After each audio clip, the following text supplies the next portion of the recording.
তৃতীয় পরিচ্ছেদ আশীর্বাদ মঙ্গলাচরণে শ্রী চৈতন্য অবতারের সামান্য ও বিশেষ কারণ। এই পরিচ্ছেদে গ্রন্থ প্রণেতা শ্রী চৈতন্য মহাপ্রভুর অবতরণের বাহ্য কারণগুলি বিশদভাবে আলোচনা করেছেন। আদিপুরুষ পরমেশ্বর ভগবান শ্রীকৃষ্ণরূপে তার লীলা প্রদর্শন করার পর এই জগতে সেই লীলার দাস্য, সখ্য, বাৎসল্য ও মাধুর্য আদি চারটি রসে তার ভক্তের সঙ্গে প্রেম বিনিময়ের মহিমা প্রচার করার জন্য স্বয়ং ভক্তরূপে অবতরণ করতে মনস্থ করেন। বৈদিক শাস্ত্রের নির্দেশ অনুসারে কলিযুগের যুগধর্ম হচ্ছে নাম সংকীর্তন বা সমবেতভাবে পরমেশ্বর ভগবানের মহিমা কীর্তন। সাধারণত কোনো যুগের যুগাবতার সেই যুগের জন্য নির্দিষ্ট যুগধর্মের প্রচার করেন, কিন্তু পরমেশ্বর ভগবান শ্রীকৃষ্ণই কেবল ভক্ত ও ভগবানের মধ্যে পূর্বোক্ত চারটি রসের মাধ্যমে সেই দিব্য প্রেম বিনিময়ের মহিমা বিশ্লেষণ করতে পারেন। তাই এই কলিযুগে পরমেশ্বর ভগবান শ্রীকৃষ্ণ স্বয়ং তার অন্তরঙ্গ পার্শ্বদবর্গ সহ শ্রীচৈতন্য মহাপ্রভুরূপে অবতরণ করেন। এই পরিচ্ছেদে বর্ণনা করা হয়েছে যে সেই উদ্দেশ্যেই কেবল স্বয়ং শ্রীকৃষ্ণ নবদ্বীপে শ্রীকৃষ্ণ চৈতন্য মহাপ্রভুরূপে অবতরণ করেছেন। এখানে শ্রীল কৃষ্ণদাস কবিরাজ গোস্বামী শ্রীমদ্ ভাগবত ও অন্যান্য শাস্ত্র থেকে বহু প্রমাণ উদ্ধার করে প্রতিপন্ন করেছেন যে শ্রীচৈতন্য মহাপ্রভুই স্বয়ং শ্রীকৃষ্ণ। তিনি মহাপুরুষের সমস্ত লক্ষণগুলি বিচার করে শ্রীচৈতন্য মহাপ্রভুর ভগবত্তা স্থাপন করেছেন এবং প্রমাণ করেছেন যে শ্রীচৈতন্য মহাপ্রভু হরে কৃষ্ণ মহামন্ত্র কীর্তনের মহিমা প্রচার করার জন্য শ্রী নিত্যানন্দ, শ্রী অদ্বৈত, শ্রী গদাধর, শ্রীবাস ও অন্যান্য অন্তরঙ্গ ভক্তবৃন্দ সহ অবতীর্ণ হয়েছেন। শ্রীচৈতন্য মহাপ্রভুর অবতরণের তাৎপর্য অত্যন্ত বৈশিষ্ট্যপূর্ণ ও নিগূঢ়। তার শুদ্ধ ভক্তরাই কেবল ভক্তিযোগের মাধ্যমে তাকে জানতে পারেন। পরমেশ্বর ভগবান রূপে তার পরিচিতি গোপন রাখার জন্য তিনি ভক্তরূপে অবতরণ করেন, কিন্তু তবুও তার শুদ্ধ ভক্তরা তার বৈশিষ্ট্যপূর্ণ লক্ষণের দ্বারা তাকে চিনতে পারেন। বেদ ও পুরাণে শ্রীচৈতন্য মহাপ্রভুর আবির্ভাবের ভবিষ্যৎবাণী করা হয়েছে, কিন্তু তা সত্ত্বেও তাকে পরমেশ্বর ভগবানের প্রচ্ছন্ন অবতার বলা হয়। শ্রী অদ্বৈত আচার্য ছিলেন শ্রীচৈতন্য মহাপ্রভুর পিতার সমসাময়িক। তিনি জড়জগতের ভগবৎ বৈমুখ্য রূপ দুরবস্থা দর্শন করে অত্যন্ত ব্যথিত হন, কারণ পরমেশ্বর ভগবান শ্রীকৃষ্ণ ধরাধামে অবতরণ করে ভক্তিযোগের শিক্ষা দান করা সত্ত্বেও ভগবানের প্রতি কারও তেমন উৎসাহ ছিল না। এই কৃষ্ণ বিস্মৃতি ছিল অত্যন্ত প্রবল। শ্রী অদ্বৈত প্রভু বুঝতে পেরেছিলেন যে স্বয়ং শ্রীকৃষ্ণ ব্যতীত আর কেউ মানুষকে ভগবত ভক্তির মার্গে উন্নীত করতে পারবে না। তাই অদ্বৈত প্রভু ভগবান শ্রীকৃষ্ণের কাছে আকুলভাবে প্রার্থনা করেছিলেন যে তিনি যেন শ্রী চৈতন্য মহাপ্রভুরূপে অবতীর্ণ হন। প্রতিদিন ভগবানের উদ্দেশ্যে তুলসীপত্র ও গঙ্গাজল নিবেদন করে তিনি এই ধরাধামে ভগবানের অবতরণের জন্য তার কাছে আরতি প্রকাশ করতেন। তার শুদ্ধ ভক্তদের প্রতি পরিতুষ্ট হয়ে ভগবান তাদের সন্তুষ্টি বিধানের জন্য অবতরণ করেন। এভাবেই শুদ্ধ ভক্ত অদ্বৈত আচার্যের প্রেমার্তিতে তুষ্ট হয়ে এই জগৎকে প্রেম বিতরণ করার জন্য শ্রী চৈতন্য মহাপ্রভু অবতরণ করেন। তার শ্রী পাদপদ্মের আশ্রয়ের প্রভাবে একজন মূর্খ শাস্ত্ররূপ আকর থেকে পরম তত্ত্বের সিদ্ধান্তরূপ অত্যন্ত মূল্যবান মণিরত্নসমূহ সংগ্রহ করতে পারে। শ্লোক 2। জয় জয় শ্রীচৈতন্য জয় নিত্যানন্দ, জয়াদ্বৈত চন্দ্র জয় গৌর ভক্তবৃন্দ। 2 শ্লোকার্থ। পরমেশ্বর ভগবান শ্রীচৈতন্য মহাপ্রভুর জয় হোক, শ্রী নিত্যানন্দ প্রভুর জয় হোক, শ্রী অদ্বৈত চন্দ্রের জয় হোক সমস্ত গৌর ভক্তবৃন্দের। শ্লোক 3। তৃতীয় শ্লোকের অর্থ কৈল বিবরণ, চতুর্থ শ্লোকের অর্থ শুনো ভক্তগণ। 3 শ্লোকার্থ। আমি তৃতীয় শ্লোকের অর্থ বিশ্লেষণ করেছি। হে ভক্তবৃন্দ, দয়া করে তোমরা এখন পূর্ণ মনোযোগ সহকারে চতুর্থ শ্লোকের অর্থ শ্রবণ করো। শ্লোক 4 অনুবাদ। পূর্বে যা অর্পিত হয়নি, উন্নত ও উজ্জ্বল রসময়ী নিজের সেই ভক্তি সম্পদ দান করার জন্য যিনি করুণাবশত কলিযুগে অবতীর্ণ হয়েছেন, স্বর্ণ থেকেও সুন্দর দ্যুতি সমূহের দ্বারা সমুদ্ভাসিত সেই শচীনন্দন শ্রীহরি সর্বদা তোমাদের হৃদয় কন্দরে স্ফুরিত হন। তাৎপর্য: এই শ্লোকটি শ্রীল রূপ গোস্বামী বিরচিত বিদগ্ধ মাধব প্রথম অধ্যায়ের 2 শ্লোক নামক ভক্তিমূলক একটি নাটিকা থেকে উদ্ধৃত। শ্লোক 5। পূর্ণ ভগবান কৃষ্ণ ব্রজেন্দ্র কুমার, গোলকে ব্রজের সহ নিত্য বিহার। 5 শ্লোকার্থ। ব্রজরাজের পুত্র শ্রীকৃষ্ণ হচ্ছেন পরমেশ্বর ভগবান। তিনি ব্রজধাম সহ তার নিত্য আলয় গোলকে নিত্য লীলাবিলাস করেন। তাৎপর্য: পূর্ববর্তী পরিচ্ছেদে প্রতিপন্ন হয়েছে যে ব্রজেন্দ্র নন্দন শ্রীকৃষ্ণ হচ্ছেন ষড়ৈশ্বর্যপূর্ণ স্বয়ং ভগবান। তিনি নিত্যকাল তার পরম ধাম গোলকে অবস্থান করে সেখানকার অপ্রাকৃত বৈচিত্র্য সমন্বিত ঐশ্বর্য উপভোগ করেন। চিন্ময় ধাম কৃষ্ণলোকে ভগবানের নিত্য লীলাকে বলা হয় অপ্রকট, কারণ তা বদ্ধ জীবের অগোচর। শ্রীকৃষ্ণ সর্বদাই সর্বত্র বিরাজমান, কিন্তু যখন তিনি আমাদের দৃষ্টিপথে প্রকাশিত হন না, তখন তাকে বলা হয় অপ্রকট বা অপ্রকাশিত। শ্লোক 6। ব্রহ্মার একদিনে তিহ একবার অবতীর্ণ হয়া করেন প্রকট বিহার। 6 শ্লোকার্থ। ব্রহ্মার একদিনে একবার তিনি তার অপ্রাকৃত লীলা প্রকট করার জন্য এই জড়জগতে অবতীর্ণ হন। শ্লোক 7। সত্য ত্রেতা দাপর কলি চারি যুগ জানি, সেই চারি যুগে দিব্য এক যুগ মানি। 7 শ্লোকার্থ। আমরা জানি যে সত্য, ত্রেতা, দাপর ও কলি এই 4টি যুগ রয়েছে। এই 4টি যুগকে একত্রে এক দিব্য যুগ বলা হয়। শ্লোক 8। 71 চতুর্যুগে এক মন্বন্তর, 14 মন্বন্তর ব্রহ্মার দিবস ভিতর। 8 শ্লোকার্থ। 71টি দিব্য যুগে এক মন্বন্তর হয়, ব্রহ্মার একদিনে 14টি মন্বন্তর রয়েছে। তাৎপর্য: একজন মনুর দ্বারা নিয়ন্ত্রিত কালকে বলা হয় মন্বন্তর। 14 মনুর শাসনকাল অতিক্রান্ত হলে ব্রহ্মার জীবনকালের একদিন 12 ঘণ্টা অতিবাহিত হয় এবং সমপরিমিত কালে তার এক রাত্রি অতিবাহিত হয়। সূর্য সিদ্ধান্ত নামক প্রামাণিক জ্যোতিষ গ্রন্থে এই হিসাবের বর্ণনা রয়েছে।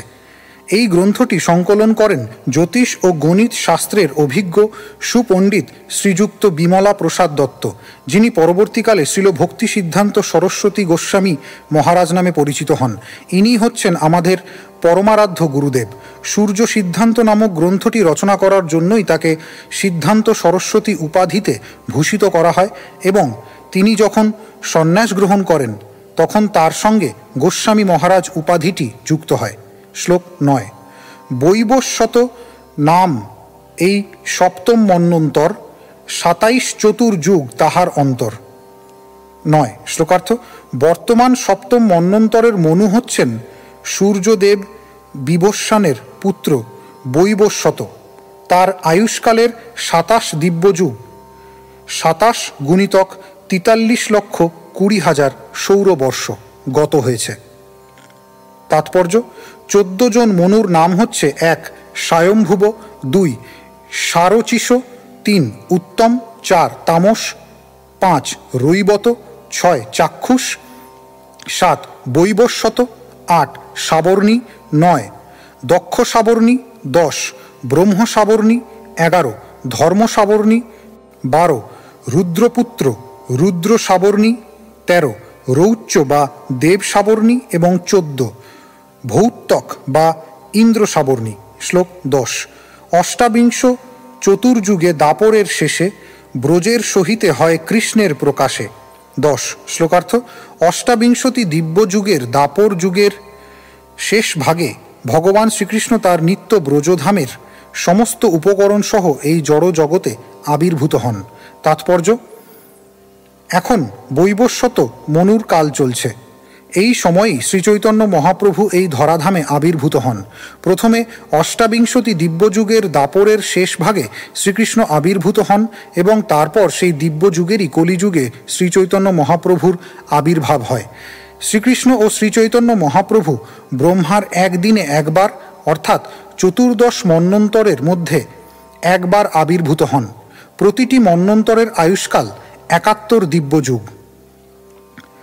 432 কোটি বছর সমন্বিত ব্রহ্মার একদিনের মধ্যে 6 জন মনুর আবির্ভাব ও তিরোভাবের পর শ্রীকৃষ্ণ আবির্ভূত হন। অর্থাৎ ব্রহ্মার একদিনের 197 কোটি 53,20,000 বছর অতিক্রান্ত হলে শ্রীকৃষ্ণ আবির্ভূত হন। সৌরবর্ষ অনুসারে এই জ্যোতিষিক গণনাটি করা হয়েছে। শ্লোক 11। দাস্য সখ্য বাৎসল্য শৃঙ্গার চারি রস, চারি ভাবের ভক্ত যত কৃষ্ণ তার বশ। 11 শ্লোকার্থ। দাস্য সখ্য বাৎসল্য ও শৃঙ্গার এই 4টি দিব্যরস রয়েছে। এই 4টি রসের ভাব সমন্বিত যত ভক্ত রয়েছেন শ্রীকৃষ্ণ তাদের বশীভূত। তাৎপর্য: দাস্য সখ্য, বাৎসল্য ও শৃঙ্গার বা মাধুর্য, এই চারটি রসের মাধ্যমে ভগবত ভক্তি সাধিত হয়।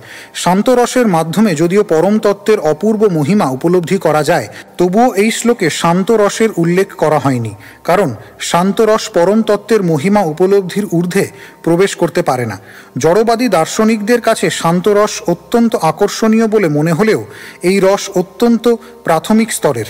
চিন্ময় জগতের পরিপ্রেক্ষিতে তা হচ্ছে সর্বনিম্ন স্তর। শান্তরসকে বিশেষ গুরুত্ব দেওয়া হয়নি, কারণ জ্ঞাতা ও জ্ঞেয়ের পরস্পরের সম্বন্ধ উপলব্ধি হলে সক্রিয় দিব্যভাবের বিনিময় শুরু হয়। শ্রীকৃষ্ণের সঙ্গে তার ভক্তের প্রাথমিক সম্পর্ক হচ্ছে দাস্যরস। তাই এই শ্লোকে দাস্যরসকে ভগবত ভক্তির প্রথম স্তর বলে বিবেচনা করা হয়েছে। শ্লোক 12। দাস সখা পিতা মাতা কান্তাগণ লয়া ব্রজে ক্রীড়া করে কৃষ্ণ প্রেমাবিষ্ট হয়া। 12। শ্লোকার্থ। এই দিব্য প্রেমে মগ্ন হয়ে ভগবান শ্রীকৃষ্ণ ব্রজে তার দাস সখা পিতামাতা ও প্রেয়সীদের সঙ্গে লীলাবিলাস করেন। তাৎপর্য: পরমেশ্বর ভগবান শ্রীকৃষ্ণের অবতরণ অত্যন্ত তাৎপর্যপূর্ণ। ভগবদ্গীতায় বলা হয়েছে যে কেউ যখন তত্ত্বগতভাবে শ্রীকৃষ্ণের অবতরণ এবং তার কার্যকলাপ সম্বন্ধে অবগত হন, তখন তিনি তৎক্ষণাৎ জড়জগতের বন্ধনমুক্ত হন। এভাবেই তার বর্তমান জড়দেহ ত্যাগ করে মুক্তি লাভ করার পর জন্ম মৃত্যু সমন্বিত এই জড় জগতে তাকে আর ফিরে আসতে হয় না। পক্ষান্তরে যথাযথভাবে শ্রীকৃষ্ণকে জানা হলে হৃদয় পূর্ণতা প্রাপ্ত হয়। জড়জগতের অস্তিত্ব অপূর্ণ। জড়জগতের সমস্ত মানুষ একে অপরের সঙ্গে শান্ত, দাস্য, সখ্য, বাৎসল্য ও দাম্পত্য আদি 5টি সম্পর্কের মাধ্যমে সম্পর্কিত। এই 5টি সম্পর্কের মাধ্যমে মানুষ অনিত্য জড় আনন্দ উপভোগ করে। কিন্তু জগতে এই 5টি সম্পর্ক হচ্ছে চিন্ময় জগতে পরমেশ্বর ভগবানের সঙ্গে জীবের নিত্য ও পূর্ণ আনন্দময় সম্পর্কের বিকৃত প্রতিফলন মাত্র। পরমেশ্বর ভগবান শ্রীকৃষ্ণ তার সঙ্গে জীবের সেই নিত্য সম্পর্ককে পুনর্জীবিত করার জন্য এই জড় জগতে অবতরণ করেন। তাই তিনি ব্রজধামে তার অপ্রাকৃত লীলাবিলাস প্রকাশ করেন, যাতে মানুষ সেই লীলাবিলাসের মাধ্যমে তার প্রতি আকৃষ্ট হয়ে এই জড়জগতের সমস্ত কৃত্রিম সম্পর্ক পরিত্যাগ করতে পারে। তারপর সমস্ত লীলাবিলাস প্রদর্শন করার পর ভগবান অপ্রকট হন। শ্লোক 13। যথেষ্ট বিহরি কৃষ্ণ করে অন্তর্ধান, অন্তর্ধান করি মনে করে অনুমান। 13। শ্লোকার্থ। তার ইচ্ছাক্রমে পর্যাপ্তভাবে অপ্রাকৃত লীলাবিলাস উপভোগ করার পর শ্রীকৃষ্ণ অন্তর্হিত হন। অন্তর্ধানের পর তিনি মনে মনে অনুমান করেন। শ্লোক 14। চিরকাল নাহি করি প্রেম ভক্তি দান, ভক্তি বিনা জগতের নাহি অবস্থান। 14। শ্লোকার্থ। বহুকাল পর্যন্ত আমি জগতের মানুষকে আমার প্রতি বিশুদ্ধ প্রেম ভক্তি দান করিনি। ভক্তি বিনা জগতের কোনো অস্তিত্ব থাকতে পারে না। তাৎপর্য: ভগবান সচরাচর প্রেম ভক্তি দান করেন না, কিন্তু সকাম কর্ম ও মনোধর্ম প্রসূত জ্ঞানের প্রভাব থেকে মুক্ত হয়ে এই প্রেম ভক্তি লাভ না করতে পারলে জীবনে পূর্ণতা প্রাপ্ত হওয়া যায় না। শ্লোক 15। সকল জগতে মোরে করে বিধি ভক্তি, বিধি ভক্তে ব্রজ ভাব পাইতে নাহি শক্তি। 15। শ্লোকার্থ। পৃথিবীর সর্বত্র শাস্ত্রের নির্দেশ অনুসারে মানুষ আমার আরাধনা করে, কিন্তু এই বিধিভক্তি অনুশীলন করার মাধ্যমে ব্রজভূমির ভক্তদের প্রেম ভাব প্রাপ্ত হওয়া যায় না। শ্লোক 16। ঐশ্বর্য জ্ঞানেতে সব জগৎ মিশ্রিত, ঐশ্বর্য শিথিল প্রেমে নাহি মোর প্রীত। 16। শ্লোকার্থ। আমার ঐশ্বর্য সম্বন্ধে অবগত হওয়ার ফলে সমস্ত জগৎ আমাকে শ্রদ্ধা ও সম্ভ্রমের দৃষ্টিতে দর্শন করে, কিন্তু শ্রদ্ধার প্রভাবে শিথিল যে প্রেম তা আমাকে আকৃষ্ট করে না। তাৎপর্য: তার আবির্ভাবের পর শ্রীকৃষ্ণ বিবেচনা করেন যে দাস্য, সখ্য, বাৎসল্য ও মাধুর্য রসে ভক্তদের সঙ্গে তার যে প্রেমময়ী সম্পর্ক তা তিনি সমগ্র জগতের কাছে বিতরণ করেননি। বৈদিক শাস্ত্র থেকে ভগবত তত্ত্ববিজ্ঞান সম্বন্ধে অবগত হয়ে কেউ ভগবত ভক্তে পরিণত হতে পারেন এবং শাস্ত্র নির্ধারিত বৈধি ভক্তির মাধ্যমে ভগবানের আরাধনা করতে পারেন, কিন্তু তার দ্বারা ব্রজবাসীদের নিগুড় কৃষ্ণ প্রেমের সম্বন্ধে অবগত হওয়া যায় না।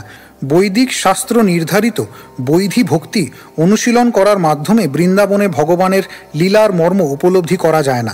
শাস্ত্র নির্দেশ অনুশীলন করার ফলে ভগবানের মহিমা উপলব্ধি করা যেতে পারে, কিন্তু তার মাধ্যমে ভগবানের সঙ্গে অন্তরঙ্গ সম্পর্কে যুক্ত হবার সুযোগ লাভ করা যায় না। ভগবানের মহিমা সম্বন্ধে অবগত হওয়ার অত্যধিক প্রচেষ্টার ফলে ভগবানের সঙ্গে প্রেমময়ী সম্পর্কে যুক্ত হওয়ার সম্ভাবনা হ্রাস পায়। ভগবানের সঙ্গে ভক্তের এই প্রেমময়ী সম্পর্ক সম্বন্ধে শিক্ষা দান করার জন্য ভগবান শ্রীকৃষ্ণ শ্রীচৈতন্য মহাপ্রভুরূপে অবতীর্ণ হতে মনস্থ করেন। শ্লোক 17। ঐশ্বর্য জ্ঞানে বিধি ভজন করিয়া বৈকুণ্ঠকে যায় চতুর্বিধ মুক্তি পায়া। 17। শ্লোকার্থ। সম্ভ্রম ও শ্রদ্ধা সহকারে বৈধি ভক্তির অনুশীলন করে ভক্ত 4 প্রকার মুক্তি প্রাপ্ত হয়ে বৈকুণ্ঠে গমন করেন। শ্লোক 18। সার্ষ্ঠী সারূপ্য আর সামীপ্য শালক্য সাযুজ্য না লয় ভক্ত যাতে ব্রহ্ম ঐক্য।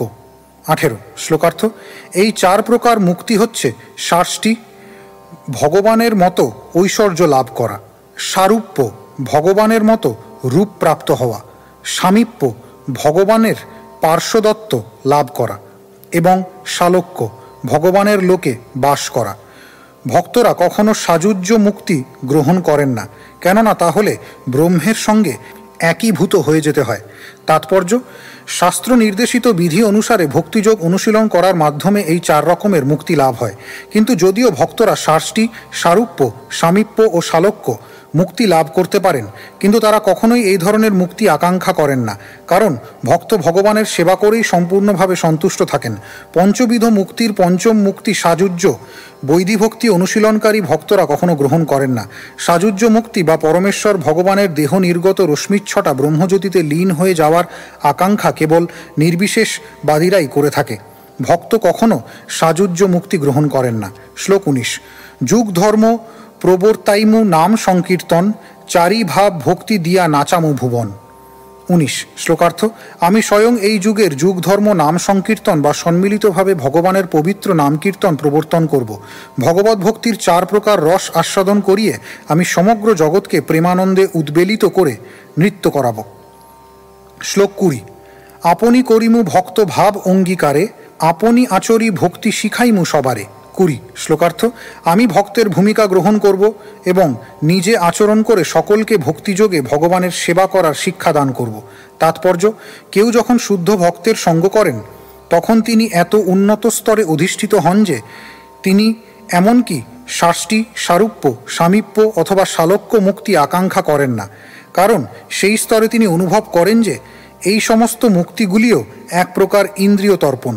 শুদ্ধ ভক্ত তার নিজের জন্য ভগবানের কাছে কোনো কিছু প্রার্থনা করেন না। তার ব্যক্তিগত সুখ স্বাচ্ছন্দ্যের জন্য কিছু দেওয়া হলেও শুদ্ধ ভক্ত তা গ্রহণ করতে চান না, কারণ প্রেমময়ী সেবার দ্বারা পরমেশ্বর ভগবানের সন্তুষ্টি বিধান করাই হচ্ছে তার একমাত্র বাসনা। এই সর্বোচ্চ স্তরের ভগবত ভক্তির শিক্ষা কেবল ভগবানই দান করতে পারেন। তাই ভগবান যখন কলিযুগের অবতার রূপে এই যুগে ভগবানের আরাধনার প্রকৃষ্ট পন্থা হরে কৃষ্ণ মহামন্ত্র কীর্তনের মহিমা প্রচার করার জন্য স্বয়ং অবতীর্ণ হন, তখন তিনি শুদ্ধ ভক্তির স্তরে স্বতঃস্ফূর্ত প্রেমজনিত ভগবৎ সেবার পদ্ধতিও প্রদান করেন। তাই পারমার্থিক জীবনের সর্বোচ্চ তত্ত্ব সম্বন্ধে শিক্ষা দান করার জন্য ভগবান স্বয়ং ভক্ত ভাব অবলম্বন করে শ্রীচৈতন্য মহাপ্রভুরূপে আবির্ভূত হয়েছেন। শ্লোক 21। আপনে না কইলে ধর্ম শিখানো না যায়, এই তো সিদ্ধান্ত গীতা ভাগবতে গায়। 21। শ্লোকার্থ। নিজে ধর্ম আচরণ না করলে অন্যকে ধর্ম আচরণের শিক্ষা দান করা যায় না, সেই সিদ্ধান্ত গীতা ও ভাগবতে প্রতিপন্ন হয়েছে। শ্লোক 22। অনুবাদ। হে ভরত কুলোদ্ভূত অর্জুন, যখন ধর্মের গ্লানি হয় এবং অধর্মের অভ্যুত্থান হয় তখন আমি নিজেকে প্রকট করি। শ্লোক 23। অনুবাদ। সাধুদের পরিত্রাণ করার জন্য, দুষ্কৃতকারীদের বিনাশ করার জন্য এবং ধর্ম স্থাপনের উদ্দেশ্যে আমি যুগে যুগে প্রকাশিত হই। তাৎপর্য, দ্বাবিংশতি ও ত্রয়োবিংশতি শ্লোক দুটি ভাগবদ্গীতার 4th অধ্যায় 7ম এবং 8ম শ্লোকে শ্রীকৃষ্ণ কর্তৃক কথিত হয়েছিল। পরবর্তী 24 এবং 25 শ্লোক দুটিও ভগবদ্গীতা 3য় অধ্যায় 24 এবং 21 শ্লোক থেকে উদ্ধৃত হয়েছে। শ্লোক 24। অনুবাদ।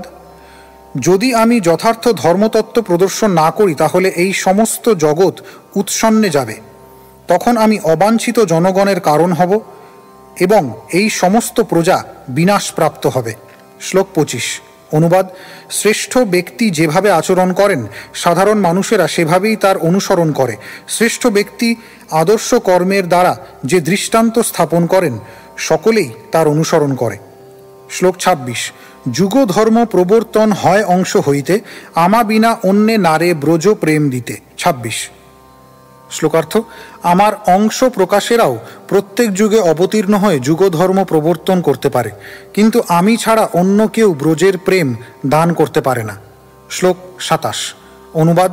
পরমেশ্বর ভগবানের সর্বমঙ্গলময় অন্য অনেক অবতার থাকতে পারেন, কিন্তু শ্রীকৃষ্ণ ছাড়া আর কেই বা তার শরণাগতদের ভগবৎ প্রেম দান করতে পারেন। তাৎপর্য। বিল্বমঙ্গল ঠাকুরের এই উক্তিটি লঘু ভাগবতামৃত প্রথম স্কন্ধ ৫ম অধ্যায় ৩৭তম শ্লোকে গ্রন্থে উক্ত হয়েছে। শ্লোক ২৮। তাহাতে আপন ভক্তগণ করি সঙ্গে, পৃথিবীতে অবতরী করিমু নানা রঙ্গে। ২৮। শ্লোকার্থ। তাই আমি আমার আপন ভক্তদের সঙ্গে পৃথিবীতে অবতরণ করে বহুবিধ আনন্দময় লীলাবিলাস করব। শ্লোক ২৯। এত ভাবি কলিকালে প্রথম সন্ধ্যায়, অবতীর্ণ হইলা কৃষ্ণ আপনি নদিয়ায়। ২৯। শ্লোকার্থ। এইভাবেই চিন্তা করে পরমেশ্বর ভগবান শ্রীকৃষ্ণ কলিযুগের প্রথম ভাগে সন্ধ্যায় নদিয়ায় অবতীর্ণ হলেন। তাৎপর্য। যুগ আরম্ভের সময়টিকে বলা হয় প্রথম সন্ধ্যা। জ্যোতিষিক গণনা অনুসারে প্রতিটি যুগকে ১২টি ভাগে ভাগ করা হয়। এই ১২টি ভাগের প্রথম ভাগটিকে বলা হয় প্রথম সন্ধ্যা এবং শেষ ভাগটিকে বলা হয় শেষ সন্ধ্যা। সূর্য সিদ্ধান্ত অনুসারে কলিযুগের প্রথম সন্ধ্যার স্থিতি ৩৬,০০০ সৌরবর্ষ। শ্রীচৈতন্য মহাপ্রভু আবির্ভূত হয়েছিলেন কলিযুগের প্রথম সন্ধ্যায় ৪৫৮৬ সৌরবর্ষ গত হবার পর। শ্লোক ৩০। চৈতন্য সিংহের নবদ্বীপে অবতার, সিংহগ্রীব সিংহ বীর্য সিংহের হুঙ্কার। ৩০। শ্লোকার্থ। এভাবেই সিংহ সদৃশ শ্রীচৈতন্য মহাপ্রভু নবদ্বীপে অবতীর্ণ হলেন। তার গ্রীবা সিংহের মতো বলিষ্ঠ, তার বীর্য সিংহের মতো তেজোদ্দীপ্ত এবং তার হুঙ্কার সিংহের মতো প্রবল। শ্লোক ৩১। সেই সিংহ বসুক জীবের হৃদয় কন্দরে, কলমশ দ্বিরদ নাশে যাহার হুঙ্কারে। ৩১। শ্লোকার্থ। সেই সিংহ প্রতিটি জীবের হৃদয় কন্দরে আসন গ্রহণ করুন, তার হুঙ্কারের প্রভাবে হস্তি সদৃশ সমস্ত পাপ বিদূরিত হয়। শ্লোক ৩২। প্রথম লীলায় তার বিশ্বম্ভর নাম, ভক্তিরসে ভরিল ধরিল ভূত গ্রাম। ৩২। শ্লোকার্থ। প্রারম্ভিক লীলায় তার নাম ছিল বিশ্বম্ভর, কারণ তিনি সমগ্র বিশ্বকে ভক্তিরসে প্লাবিত করে সমস্ত জীবকে উদ্ধার করেছেন। শ্লোক ৩৩। ডুভ্রিয় ধাতুর অর্থ পোষণ ধারণ, পুষিল ধরিল প্রেম দিয়া ত্রিভুবন। ৩৩। শ্লোকার্থ। ডুভ্রিয় ধাতুর যা হচ্ছে বিশ্বম্বর শব্দটির মূল, তা হচ্ছে পোষণ ও ধারণ। তিনি শ্রীচৈতন্য মহাপ্রভু ভগবৎ প্রেম বিতরণ করে ত্রিভুবন পোষণ ও ধারণ করেন। শ্লোক ৩৪। শেষ লীলায় ধরে নাম শ্রীকৃষ্ণ চৈতন্য, শ্রীকৃষ্ণ জানায় সব বিশ্ব কৈল ধন্য। ৩৪। শ্লোকার্থ। তার অন্তলীলায় তার নাম শ্রীকৃষ্ণ চৈতন্য। শ্রীকৃষ্ণের নাম ও মহিমা সম্বন্ধে শিক্ষা প্রদান করে তিনি সমস্ত জগৎকে ধন্য করেছেন। তাৎপর্য।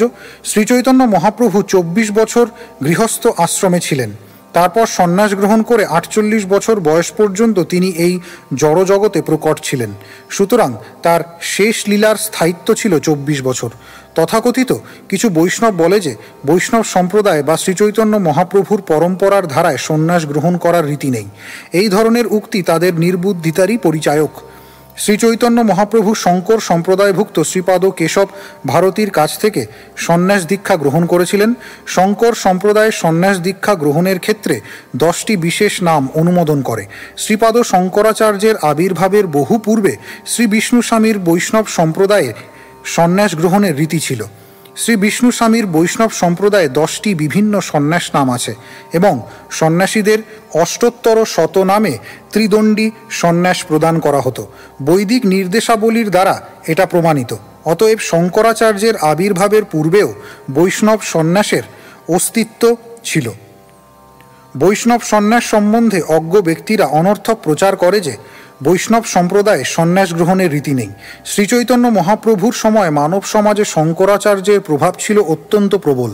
তখন মানুষ মনে করত কেবল শঙ্করাচার্যের শিষ্য পরম্পরায় সন্ন্যাস দীক্ষা গ্রহণ করা যায়। শ্রীচৈতন্য মহাপ্রভু তার প্রচার কার্য গৃহস্থরূপেও সম্পাদন করতে পারতেন, কিন্তু তিনি দেখেছিলেন যে গৃহস্থ জীবন প্রচারের প্রতিবন্ধক, তাই তিনি সন্ন্যাস গ্রহণ করেন। তিনি যেহেতু মানুষকে আকৃষ্ট করার জন্য সন্ন্যাস গ্রহণ করেছিলেন, তাই বৈষ্ণব সম্প্রদায় সন্ন্যাস আশ্রম গ্রহণের প্রচলন থাকা সত্ত্বেও সামাজিক অবস্থায় বিশৃঙ্খলা সৃষ্টি না করার জন্য তিনি শঙ্কর সম্প্রদায় থেকে সন্ন্যাস গ্রহণ করেছিলেন। শঙ্কর সম্প্রদায়ের সন্ন্যাসীদের সন্ন্যাস দীক্ষাকালে নির্দিষ্ট 10টি নাম থেকে একটি নাম দেওয়া হয়ে থাকে। এই 10টি নাম হচ্ছে: 1 তীর্থ, 2 আশ্রম, 3 বন, 4 অরণ্য, 5 গিরি, 6 পর্বত, 7 সাগর, 8 সরস্বতী, 9 ভারতী এবং 10 পুরী। সন্ন্যাস আশ্রম গ্রহণের পূর্বে ব্রহ্মচারীকে একটি বিশেষ নাম দেওয়া হয়। একজন ব্রহ্মচারী হচ্ছেন একজন সন্ন্যাসীর সহকারী। তীর্থ ও আশ্রম নামক সন্ন্যাসীরা সাধারণত দ্বারকায় থাকেন এবং তাদের ব্রহ্মচারী নাম হচ্ছে স্বরূপ। বন ও অরণ্য নামক সন্ন্যাসীরা পুরুষোত্তম বা জগন্নাথপুরীতে থাকেন এবং তাদের ব্রহ্মচারী নাম হচ্ছে প্রকাশ। গিরি, পর্বত ও সাগর নামক সন্ন্যাসীরা সাধারণত থাকেন বদরিকাশ্রমে এবং তাদের ব্রহ্মচারী নাম হচ্ছে আনন্দ। সরস্বতী, ভারতী ও পুরী নামক সন্ন্যাসীরা থাকেন দক্ষিণ ভারতে শৃঙ্গেরিতে এবং তাদের ব্রহ্মচারী নাম হচ্ছে চৈতন্য। শ্রীপাদ শঙ্করাচার্য সমগ্র ভারতের পূর্ব, পশ্চিম, উত্তর ও দক্ষিণ প্রদেশে 4টি মঠ স্থাপন করে তার 4 জন সন্ন্যাসী শিষ্যকে সেই 4টি মঠের দায়িত্বভার অর্পণ করে যান। বর্তমানে এই 4টি মূল মঠের অধীনে ক্রমশ অসংখ্য শাখা মঠ প্রতিষ্ঠিত হয়েছে। এই মঠগুলির মধ্যে কাজকর্ম পরিচালনার ব্যাপারে একটি নির্দিষ্ট নিয়ম থাকলেও তাদের আচরণের মধ্যে অনেক বৈষম্য এবং বিভেদ রয়েছে। 4টি মঠের 4টি সম্প্রদায় আনন্দবার, ভোগবার, কীটবার ও ভূমিবার নামে পরিচিত। কালক্রমে তাদের মতবাদের মধ্যে অনেক বৈষম্য দেখা দিয়েছে। শঙ্কর সম্প্রদায় গুরু শিষ্য পরম্পরার ধারায় সন্ন্যাস গ্রহণ করতে হলে প্রথমে একজন প্রকৃত সন্ন্যাসীর কাছে গিয়ে ব্রহ্মচারী শিক্ষা লাভ করতে হয়। সন্ন্যাসী যে শ্রেণীর অন্তর্গত সেই অনুসারে ব্রহ্মচারীর নাম দান করা হয়। শ্রীচৈতন্য মহাপ্রভু কেশব ভারতীর কাছ থেকে সন্ন্যাস গ্রহণ করেন। যখন তিনি কেশব ভারতীর কাছে প্রথম যান, তখন তিনি একজন ব্রহ্মচারী হিসেবে গৃহীত হন এবং তার নাম হয় শ্রীকৃষ্ণ চৈতন্য ব্রহ্মচারী। সন্ন্যাস গ্রহণের পর মহাপ্রভু তার শ্রীকৃষ্ণ চৈতন্য নামটি উপযুক্ত মনে করেন এবং তাই তিনি তার সেই নামটি পরিবর্তন করেননি। কেশব ভারতীর কাছ থেকে সন্ন্যাস গ্রহণ করার পর শ্রীচৈতন্য মহাপ্রভু ভারতী নামটি যে কেন গ্রহণ করেননি তা তার অনুগামী আচার্যরা বিশ্লেষণ করেননি, কিন্তু শ্রীল ভক্তিসিদ্ধান্ত সরস্বতী গোস্বামী মহারাজ সেই সম্বন্ধে বিশ্লেষণ করে বলেছেন যে শঙ্কর সম্প্রদায়ের সন্ন্যাসী নামের সঙ্গে ঈশ্বর অভিমান যুক্ত থাকায় শ্রীচৈতন্য মহাপ্রভু তা বর্জন করেছেন এবং নিজেকে ভগবানের নিত্য সেবক রূপে প্রতিষ্ঠা করে শ্রীকৃষ্ণ চৈতন্য নামটি ব্যবহার করেছেন। ব্রহ্মচারী হচ্ছেন তার গুরুর সেবক, তাই তার গুরুর দাস্য তিনি ত্যাগ করেননি।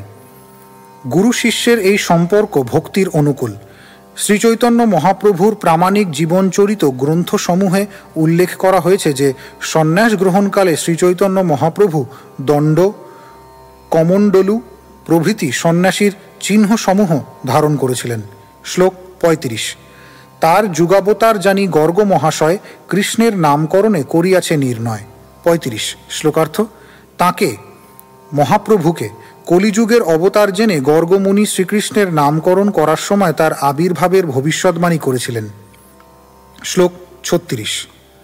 অনুবাদ: এই বালকটি কৃষ্ণ অন্য 3টি যুগে শুল্ক, রক্ত ও পীত বর্ণ ধারণ করে, এখন দাপরে সে কৃষ্ণবর্ণ প্রাপ্ত হয়েছে। তাৎপর্য: এই শ্লোকটি শ্রীমদ্ ভাগবত 10ম স্কন্ধ 8ম অধ্যায় 13 শ্লোক থেকে উদ্ধৃত হয়েছে। শ্লোক 37। শুল্ক, রক্ত, পীত বর্ণ এই 3 দূতি সত্য ত্রেতা কলিকালে ধরেন শ্রীপতি। 37 শ্লোকার্থ। লক্ষ্মীপতি ভগবান সত্য, ত্রেতা ও কলিযুগে যথাক্রমে শ্বেত, রক্ত ও পীত বর্ণ ধারণ করেন। শ্লোক 38। ইদানিং দাপরে তিহ হইলা কৃষ্ণবর্ণ, এই সব শাস্ত্রাগম পুরাণের মর্ম। 38 শ্লোকার্থ। এখন দাপর যুগে তিনি কৃষ্ণবর্ণ ধারণ করে অবতীর্ণ হয়েছেন। এটি হচ্ছে পুরাণ ও অন্যান্য বৈদিক শাস্ত্রসমূহের সারমর্ম। শ্লোক 39 অনুবাদ। দাপর যুগে পরমেশ্বর ভগবান শ্যামবর্ণ ধারণ করে অবতীর্ণ হন। তিনি পীতবসন পরিহিত এবং তার হাতে অস্ত্রশস্ত্র শোভা পায়। তিনি কৌস্তভমণি ও শ্রীবৎসাদি চিহ্নসমূহের দ্বারা সজ্জিত। এভাবেই তার লক্ষণগুলি বর্ণিত হয়েছে। তাৎপর্য: এটি করভাজন মুনি কর্তৃক উক্ত শ্রীমদ্ ভাগবতের 11 স্কন্ধের 5ম অধ্যায়ের 27তম শ্লোকের একটি শ্লোক। নবযোগেন্দ্র নামক যে 9 জন মহান যোগী মহারাজ নিমিকে বিভিন্ন যুগে ভগবানের বিভিন্ন বৈশিষ্ট্য সম্বন্ধে বিশ্লেষণ করে শুনিয়েছিলেন, করভাজন মুনি ছিলেন তাঁদের মধ্যে অন্যতম। শ্লোক 40 কলিযুগে যুগধর্ম নামের প্রচার, তথি লাগি পীতবর্ণ চৈতন্যাবতার। 40 শ্লোকার্থ। কলিযুগের যুগধর্ম হচ্ছে ভগবানের নামের মহিমা প্রচার। সেই উদ্দেশ্য সাধন করার জন্য ভগবান পীতবর্ণ ধারণ করে শ্রীচৈতন্য মহাপ্রভুরূপে আবির্ভূত হয়েছেন। তাৎপর্য: এই কলিযুগে প্রত্যেকের আচরণীয় ব্যবহারিক ধর্ম হচ্ছে ভগবানের নাম সংকীর্তন। এটি প্রবর্তন করেন শ্রীচৈতন্য মহাপ্রভু। প্রকৃতপক্ষে ভক্তিযোগের শুরু হয় ভগবানের দিব্য নাম কীর্তন করার মাধ্যমে। এই উক্তি মুন্ডক উপনিষদের ভাষ্যে মাধবাচার্য কর্তৃক প্রতিপন্ন হয়েছে। এই প্রসঙ্গে নারায়ণ সংহিতা থেকে তিনি এই শ্লোকটি উল্লেখ করেছেন। দ্বাপরৈর্যজনৈর্বিষ্ণু পঞ্চরাত্রৈস্তু কেবলৈঃ কলৌ তু নামমাত্রেণ পূজ্যতে ভগবান হরিঃ। দাপর যুগে মানুষের নারদ পঞ্চরাত্র ও অন্য সমস্ত প্রামাণিক শাস্ত্রোক্ত বিধি অনুসারে শ্রীবিষ্ণুর আরাধনা করা উচিত, কিন্তু কলিযুগে মানুষের কেবল ভগবানের দিব্য নাম কীর্তন করা উচিত। বিভিন্ন উপনিষদে হরে কৃষ্ণ মহামন্ত্র সম্বন্ধে বিশেষভাবে উল্লেখ করা হয়েছে।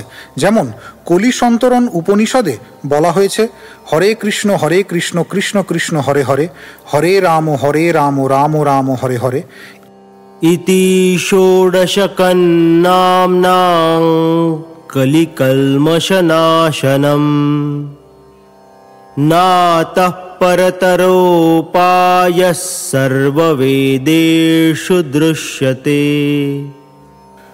সমস্ত বৈদিক শাস্ত্রে পুঙ্খানুপুঙ্খভাবে অনুসন্ধান করেও কলিযুগের কলুষকে নাশ করার জন্য হরে কৃষ্ণ মহামন্ত্র কীর্তনের থেকে অধিক উপযোগী আর কোনো পন্থা পাওয়া যায়নি।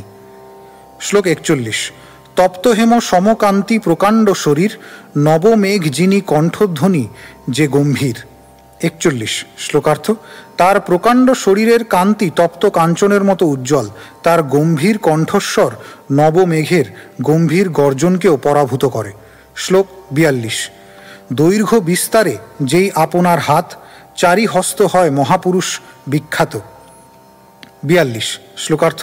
মহাপুরুষের একটি লক্ষণ হচ্ছে যে তিনি দৈর্ঘ্য ও বিস্তারে তার নিজের হাতের 4 হাত পরিমিত দীর্ঘ হবেন।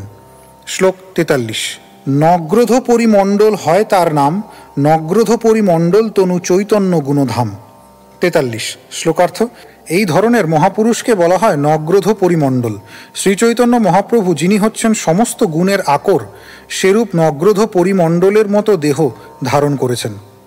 তাৎপর্য: পরমেশ্বর ভগবান যিনি তার মায়াশক্তির দ্বারা বদ্ধ জীবসমূহকে মোহিত করে রেখেছেন, তিনি ছাড়া আর কেউই এই সমস্ত দৈহিক আকৃতি ধারণ করতে পারে না।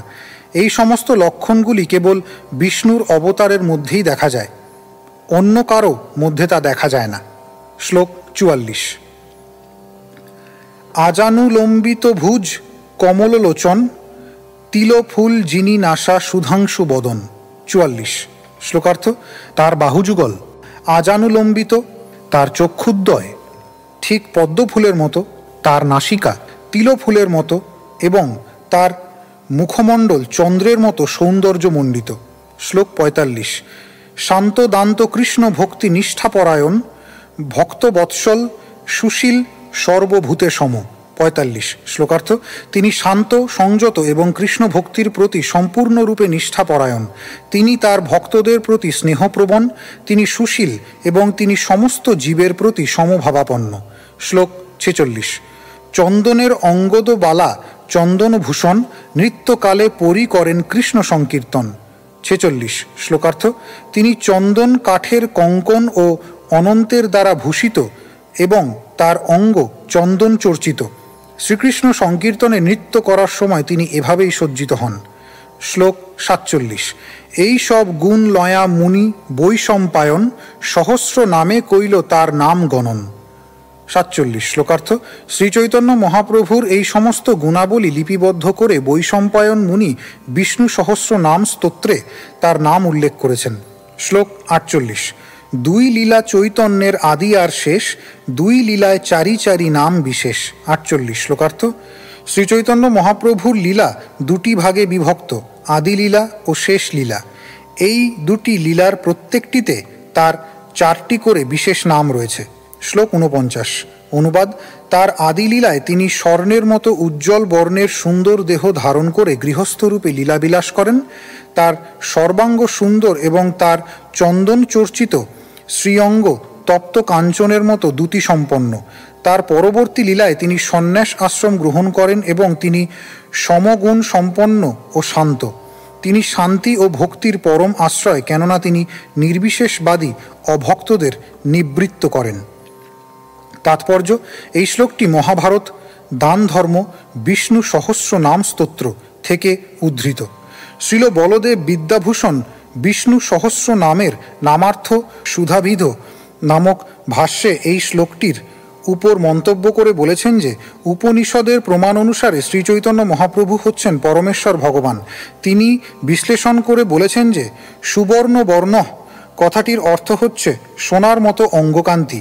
এই প্রসঙ্গে তিনি যদা পোষ্য পশ্যতে রুক্মবর্ণং কর্তার রমিসং পুরুষং ব্রহ্মজনিম মুন্ডক উপনিষদ 3য় স্কন্ধ 1ম অধ্যায় 3য় শ্লোক এই বৈদিক নির্দেশটিরও উল্লেখ করেছেন। রুক্মবর্ণং কর্তার রমিসম অর্থে তপ্ত কাঞ্চনের মতো অঙ্গকান্তি বিশিষ্ট পরমেশ্বর ভগবানকে বোঝানো হয়েছে। পুরুষম শব্দটির অর্থ পরম পুরুষ এবং ব্রহ্মজনিম অর্থে বোঝানো হয়েছে যে তিনিই হচ্ছেন পরম ব্রহ্ম। এই শ্লোকের মাধ্যমেও প্রমাণিত হয় যে শ্রীচৈতন্য মহাপ্রভু হচ্ছেন পরমেশ্বর ভগবান শ্রীকৃষ্ণ। শ্রীচৈতন্য মহাপ্রভুকে সোনার মতো অঙ্গকান্তি বিশিষ্ট বলে বর্ণনা করার আরেকটি কারণ হচ্ছে যে তিনি স্বর্ণের মতো আকর্ষণীয়। বরাঙ্গ শব্দটির অর্থ বিশ্লেষণ করে শ্রীল বলদেব বিদ্যাভূষণ বলেছেন অপূর্ব সুন্দর। শ্রীচৈতন্য মহাপ্রভু তার বাণী প্রচার করার জন্য গৃহস্থ আশ্রম ত্যাগ করে সন্ন্যাস আশ্রম অবলম্বন করেছিলেন। সমহ বা তার সমগুণ দুটি অর্থে প্রকাশিত হয়েছে। প্রথমত তিনি পরমেশ্বর ভগবানের গূঢ় তত্ত্ব বর্ণনা করেছেন এবং দ্বিতীয়ত তিনি শ্রীকৃষ্ণ সম্বন্ধে জ্ঞান দান করে এবং প্রেম দান করে সকলের যথার্থ শান্তি ও আনন্দ বিধান করেছেন। তিনি শান্ত, কেননা কৃষ্ণ ভক্তি ব্যতীত অন্যান্য সমস্ত বিষয় তিনি উদাসীন। শ্রীল বলদেব বিদ্যাভূষণ বিশ্লেষণ করেছেন যে নিষ্ঠা শব্দটির অর্থে তিনি যে শ্রীকৃষ্ণের দিব্য নাম কীর্তনে সম্পূর্ণভাবে মগ্ন সেই কথাই বোঝানো হয়েছে। শ্রীচৈতন্য মহাপ্রভু ভক্তিবিরোধী সব রকম মত ও পথকে খণ্ডন করেছেন। বিশেষ করে ভগবানের সবিশেষ রূপের বিরোধী অদ্বৈতবাদীদের তিনি সম্পূর্ণরূপে বশীভূত করেছেন। শ্লোক 50। ব্যক্ত করি ভাগবতে কহে বারবার কলিযুগে ধর্ম নাম সংকীর্তন সার। 50। শ্লোকার্থ। শ্রীমদ্ ভাগবতে বারবার স্পষ্ট করে বলা হয়েছে যে কলিযুগে সমস্ত ধর্মের সার হচ্ছে ভগবান শ্রীকৃষ্ণের দিব্য নাম সংকীর্তন। শ্লোক 51। অনুবাদ। হে রাজন, এভাবেই দাপর যুগের মানুষ জগদীশ্বরের আরাধনা করেছিলেন। কলিযুগের মানুষেরাও পরমেশ্বর ভগবানকে শাস্ত্রের নির্দেশ অনুসারে আরাধনা করেন। দয়া করে সেই সম্বন্ধে এখন আপনি শ্রবণ করুন। তাৎপর্য। করভাজন মুনি কর্তৃক উক্ত এই শ্লোকটি শ্রীমদ্ ভাগবত একাদশ স্কন্ধ 5ম অধ্যায় 31তম শ্লোক থেকে উদ্ধৃত হয়েছে। শ্লোক 52। অনুবাদ।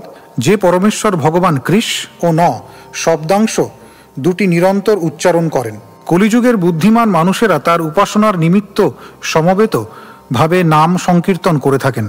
যদিও তার গাত্রবর্ণ কৃষ্ণ নয়, তবুও তিনিই কৃষ্ণ। তিনি সর্বদা তার পার্ষদ সেবক সংকীর্তন রূপ অস্ত্র ও ঘনিষ্ঠ সহচর পরিবৃত থাকেন। তাৎপর্য। এই শ্লোকটি শ্রীমদ্ ভাগবত একাদশ স্কন্ধ 5ম অধ্যায় 32তম শ্লোক থেকে উদ্ধৃত। ক্রমসন্দর্ভ নামক শ্রীমদ্ ভাগবতের ভাষ্যে শ্রীল জীব গোস্বামী এই শ্লোকটির বিশ্লেষণ করে বলেছেন যে সেই কৃষ্ণ গৌর কান্তি ধারণ করে অবতীর্ণ হন। সেই গৌরাঙ্গ কৃষ্ণ হচ্ছেন শ্রী চৈতন্য মহাপ্রভু, যাকে বুদ্ধিমান মানুষেরা এই যুগে আরাধনা করে থাকেন। সেই কথা শ্রীমদ্ ভাগবতে গর্গমুনিও বলেছেন। তিনি বলেছেন যে যদিও শিশু কৃষ্ণের অঙ্গকান্তি হচ্ছে কৃষ্ণবর্ণ, কিন্তু তিনি অন্য তিনটি যুগে শ্বেত, রক্ত ও পীতবর্ণ ধারণ করে অবতীর্ণ হন। তিনি সত্য ও ত্রেতা যুগে যথাক্রমে শ্বেত ও রক্তবর্ণের দেহ ধারণ করে অবতীর্ণ হয়েছিলেন, কিন্তু তিনি গৌরহরি রূপে বা শ্রীচৈতন্য মহাপ্রভু রূপে অবতরণ করার পূর্বে তার তপ্ত কাঞ্চনের মতো পীতবর্ণ আর কখনো প্রদর্শিত হয়নি। শ্রীল জীব গোস্বামী বিশ্লেষণ করেছেন যে কৃষ্ণ বর্ণম শব্দে শ্রীকৃষ্ণ চৈতন্যকে বোঝানো হয়েছে। কৃষ্ণ বর্ণ ও শ্রীকৃষ্ণ চৈতন্য এক। কৃষ্ণ নামটি ভগবান শ্রীকৃষ্ণ ও ভগবান শ্রীকৃষ্ণ চৈতন্য উভয়ের সঙ্গেই অবতীর্ণ হয়েছেন। শ্রীচৈতন্য মহাপ্রভু হচ্ছেন পরমেশ্বর ভগবান, কিন্তু তিনি সর্বদাই শ্রীকৃষ্ণের মহিমা বর্ণনা করেন এবং এভাবেই নিরন্তর ভগবানের নাম এবং রূপ কীর্তন ও স্মরণ করার মাধ্যমে দিব্য আনন্দ উপভোগ করেন। পরম তত্ত্ব সম্বন্ধে প্রচার করার জন্য শ্রীকৃষ্ণ শ্রীচৈতন্য মহাপ্রভু রূপে আবির্ভূত হয়েছেন। শ্রীচৈতন্য মহাপ্রভু সর্বক্ষণ শ্রীকৃষ্ণের দিব্য নাম কীর্তন করেন এবং বর্ণনা করেন। আর যেহেতু তিনি স্বয়ং শ্রীকৃষ্ণ, তাই যেই তার সংস্পর্শে আসে সেই স্বতঃস্ফূর্তভাবে শ্রীকৃষ্ণের দিব্য নাম কীর্তন করতে শুরু করে এবং তারপর তা অন্যদের কাছে প্রচার করে। তার সান্নিধ্যে যেই আসে তারই মধ্যে তিনি অপ্রাকৃত কৃষ্ণ ভাবনামৃতের রস সঞ্চার করেন, যার ফলে সেই কীর্তনকারী ব্যক্তি অপ্রাকৃত আনন্দে মগ্ন হয়। তাই তিনি ব্যক্তিগতভাবে অথবা শব্দ ব্রহ্মের মাধ্যমে সকলের কাছে তার কৃষ্ণ স্বরূপে প্রকাশিত হন। শ্রীচৈতন্য মহাপ্রভুকে দর্শন করা মাত্রই কৃষ্ণ স্মৃতির উদয় হয়, সেই জন্য তাকে বিষ্ণু তত্ত্ব বলে স্বীকার করা হয়েছে। পক্ষান্তরে শ্রীচৈতন্য মহাপ্রভু হচ্ছেন স্বয়ং শ্রীকৃষ্ণ। সাঙ্গপাঙ্গাস্ত্র পার্ষদম কথাটিতে বোঝানো হয়েছে যে শ্রীচৈতন্য মহাপ্রভু হচ্ছেন শ্রীকৃষ্ণ। তার শ্রীঅঙ্গ সর্বদাই চন্দনের অলঙ্কারে ভূষিত এবং চন্দন চর্চিত। তার পরম সৌন্দর্যের দ্বারা তিনি এই যুগের সমস্ত মানুষকে মুগ্ধ করেন। অন্যান্য অবতারে ভগবান কখনো কখনো অসুর সংহার করার জন্য অস্ত্র ধারণ করেন, কিন্তু এই যুগে তিনি সকলকে বশীভূত করেন তার সর্বাকর্ষক শ্রীচৈতন্য মহাপ্রভু রূপের দ্বারা। শ্রীজীব গোস্বামী বিশ্লেষণ করেছেন যে অসুর দমন করার জন্য তার অস্ত্র হচ্ছে তার সৌন্দর্য। যেহেতু তিনি সর্বাকর্ষক, তাই বুঝতে হবে যে সমস্ত দেবতারা তার পার্ষদ রূপে তার সঙ্গে রয়েছেন। তার কার্যকলাপ অসাধারণ এবং তার পার্ষদেরা অপূর্ব। সংকীর্তন আন্দোলন প্রচারকালে তিনি বঙ্গভূমি ও উড়িষ্যা সহ সমগ্র ভারতবর্ষের বহু পণ্ডিত ও আচার্যদের আকৃষ্ট করেছেন। শ্রীচৈতন্য মহাপ্রভু সর্বদাই তার সর্বশ্রেষ্ঠ পার্ষদ শ্রী নিত্যানন্দ প্রভু, শ্রী অদ্বৈত আচার্য প্রভু, শ্রী গদাধর পণ্ডিত প্রভু ও শ্রীবাস প্রভুর দ্বারা পরিবৃত থাকেন। শ্রীল জীব গোস্বামী বৈদিক শাস্ত্র থেকে একটি শ্লোকের উল্লেখ করেছেন, যাতে বলা হয়েছে যে যাগযজ্ঞ অথবা মহোৎসব অনুষ্ঠান করার কোনো প্রয়োজন নেই। এই ধরনের বহির্মুখী আড়ম্বরপূর্ণ সমস্ত অনুষ্ঠানের পরিবর্তে জাতি ধর্ম নির্বিশেষে সমস্ত মানুষ একত্রিত হয়ে হরে কৃষ্ণ মহামন্ত্র কীর্তন করার মাধ্যমে শ্রীচৈতন্য মহাপ্রভুর আরাধনা করতে পারে। কৃষ্ণ বর্ণং তিসাহ কৃষ্ণম বলতে বোঝানো হয়েছে যে কৃষ্ণের নামকে প্রাধান্য দিতে হবে। তাই শ্রীচৈতন্য মহাপ্রভুকে আরাধনা করার জন্য সকলকে একত্রিত হয়ে হরে কৃষ্ণ মহামন্ত্র হরে কৃষ্ণ কৃষ্ণ কৃষ্ণ হরে হরে, হরে রাম রাম রাম হরে হরে কীর্তন করতে হবে। মন্দির, মসজিদ অথবা গির্জায় ভগবানের আরাধনা করা সম্ভব নয়, কেননা মানুষ মন্দির, মসজিদ ও গির্জা সম্পর্কে তাদের উৎসাহ হারিয়ে ফেলেছে। কিন্তু মানুষ যে কোনো স্থানে সর্বদাই হরে কৃষ্ণ মহামন্ত্র কীর্তন করতে পারে। এভাবেই শ্রীচৈতন্য মহাপ্রভুর আরাধনা করার মাধ্যমে তারা সর্বশ্রেষ্ঠ কার্য সম্পাদন করতে পারে এবং মানব জীবনের মূল উদ্দেশ্য যে ভগবানের সন্তুষ্টি বিধান করা, এই সর্বশ্রেষ্ঠ ধর্ম অনুষ্ঠানের মাধ্যমে তারা সেই কাজেও সাফল্য লাভ করতে পারে। শ্রীচৈতন্য মহাপ্রভুর অগ্রগণ্য একজন অনুগামী শ্রীল সার্বভৌম ভট্টাচার্য বলেছেন, চিন্ময় ভগবত ভক্তির তত্ত্ব প্রায় লুপ্ত হয়ে গিয়েছে, তাই শ্রীকৃষ্ণ চৈতন্য আবির্ভূত হয়েছেন সেই ভগবত ভক্তির পন্থা পুনরায় প্রদান করার জন্য। তিনি এতই দয়ালু যে তিনি অকাতরে কৃষ্ণ প্রেম বিতরণ করেছেন। ভ্রমর যেমন পদ্মফুলের প্রতি আকৃষ্ট হয়, ঠিক সেভাবেই সকলেরই অধিক থেকে অধিকতর তার শ্রীপাদপদ্মের প্রতি আকৃষ্ট হওয়া উচিত। শ্লোক 53। শুনো ভাই এই সব চৈতন্য মহিমা, এই শ্লোকে কহে তার মহিমার সীমা। 53 শ্লোকার্থ। হে ভাই সকল, দয়া করে শ্রী চৈতন্য মহাপ্রভুর এই সমস্ত মহিমা শ্রবণ করো। এই শ্লোকে স্পষ্টভাবে তার কার্যকলাপ এবং তার মহিমার সারমর্ম বিশ্লেষণ করা হয়েছে। শ্লোক 54। কৃষ্ণ এই দুই বর্ণ সদা যার মুখে, অথবা কৃষ্ণকে তিহ বর্ণে নিজ সুখে। 54 শ্লোকার্থ। কৃষ ও ন এই শব্দাংশ দুটি নিরন্তর তার মুখে উচ্চারিত হচ্ছে, অথবা তিনি মহানন্দে নিরন্তর শ্রীকৃষ্ণের মহিমা কীর্তন করছেন। শ্লোক 55। কৃষ্ণ বর্ণ শব্দের অর্থ দুই ত প্রমাণ, কৃষ্ণ বিনু তার মুখে নাহি আইসে আন। 55 শ্লোকার্থ। কৃষ্ণ বর্ণ শব্দের দুটি অর্থ রয়েছে, বাস্তবিকই কৃষ্ণ ছাড়া অন্য আর কিছু তার মুখে আসে না। শ্লোক 56। কেহ তারে বলে যদি কৃষ্ণ বরণ, আর বিশেষণে তার করে নিবারণ। 56 শ্লোকার্থ। কেউ যদি বলে যে তার বর্ণ কৃষ্ণ, তাহলে পরবর্তী বিশেষণে তিসা অকৃষ্ণম তা নিবারণ করা হয়েছে। শ্লোক 57। দেহ কান্তে হয় তেহ অকৃষ্ণ বরণ, অকৃষ্ণ বরণে কহে পীত বরণ। 57 শ্লোকার্থ। তার দেহের বর্ণ অবশ্যই কৃষ্ণ নয়, তার অঙ্গকান্তি অকৃষ্ণ বলে বর্ণনা করার মাধ্যমে প্রতিপন্ন হয়েছে যে তার বর্ণ পীত। শ্লোক 58। অনুবাদ। কলিযুগে যথার্থ তত্ত্বজ্ঞান সমন্বিত পণ্ডিতেরা সংকীর্তন যজ্ঞের মাধ্যমে শ্রীমতী রাধারানীর ভাবরূপ দ্যুতির আধিক্যবশত অকৃষ্ণ অর্থাৎ গৌররূপ প্রাপ্ত শ্রীকৃষ্ণকে আরাধনা করেন। তিনি চতুর্থ আশ্রমের সর্বোচ্চ স্তরে অধিষ্ঠিত পরমহংসদের আরাধ্য বিগ্রহ। সেই পরমেশ্বর ভগবান শ্রীচৈতন্য মহাপ্রভু আমাদের উপর তার অহৈতুকী কৃপা বর্ষণ করুন। তাৎপর্য। এই শ্লোকটি শ্রীল রূপ গোস্বামী রচিত স্তবমালার দ্বিতীয় শ্রী চৈতন্যষ্টক 1 থেকে উদ্ধৃত। শ্লোক 59।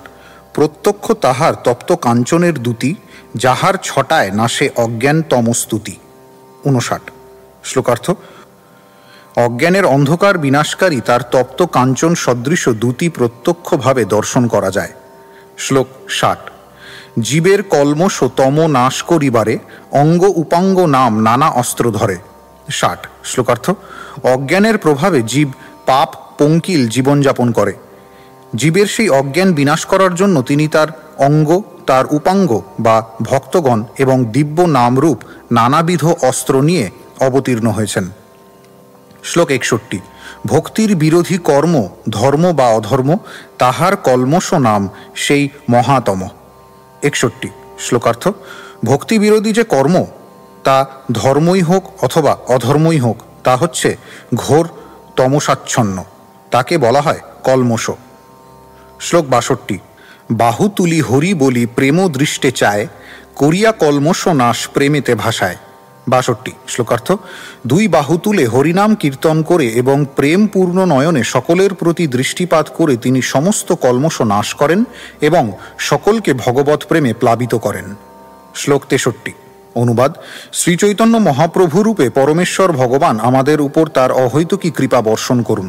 তার সহাস্য দৃষ্টিপাত তৎক্ষণাৎ জগতের সমস্ত দুঃখ বিদূরিত করে এবং তার বাণী মঙ্গলময় ভক্তিলতাকে পত্রপল্লবে বিকশিত হতে সহায়তা করে। তার শ্রীপাদপদ্মের অপ্রাকৃত আশ্রয় গ্রহণ করা হলে তৎক্ষণাৎ চিত্তে ভগবৎ প্রেমের উদয় হয়। তাৎপর্য। এই শ্লোকটি শ্রীল রূপ গোস্বামী রচিত স্তবমালার দ্বিতীয় শ্রী চৈতন্যষ্টক 8 থেকে উদ্ধৃত। শ্লোক 64। শ্রী অঙ্গ শ্রীমুখ যেই করে দর্শন, তার পাপ ক্ষয় হয় পায় প্রেমধন।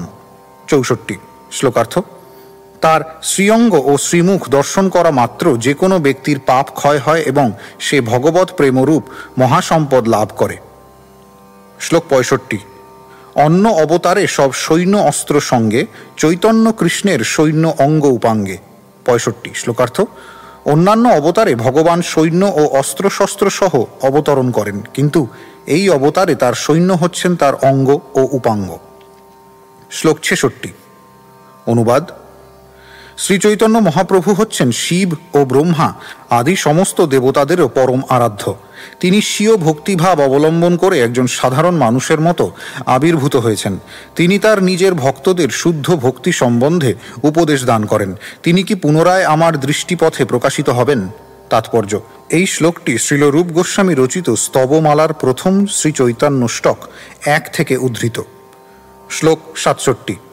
অঙ্গপাঙ্গ অস্ত্র করে সকার্য সাধন, অঙ্গ শব্দের অর্থ আর শুনো দিয়া মন। 67। শ্লোকার্থ: তার অঙ্গ ও উপাঙ্গ রূপ অস্ত্রসমূহ স্বীয় কর্তব্যসমূহ সাধন করে। অঙ্গ শব্দটির আরেকটি অর্থ মনোযোগ সহকারে শ্রবণ করো। শ্লোক 68। অঙ্গ শব্দের অংশ কহে শাস্ত্র পরমাণ, অঙ্গের অবয়ব উপাঙ্গ ব্যাখ্যান। 68। শ্লোকার্থ: শাস্ত্রের প্রমাণ অনুসারে অঙ্গ শব্দের অর্থ হচ্ছে অংশ এবং অঙ্গের অংশকে বলা হয় উপাঙ্গ। শ্লোক 69। অনুবাদ: হে পরমেশ্বর, আপনি অখিল লোক সাক্ষী, আপনি হচ্ছেন সকলের প্রিয় আত্মা। তাই আপনি কি আমার পিতা নারায়ণ নন?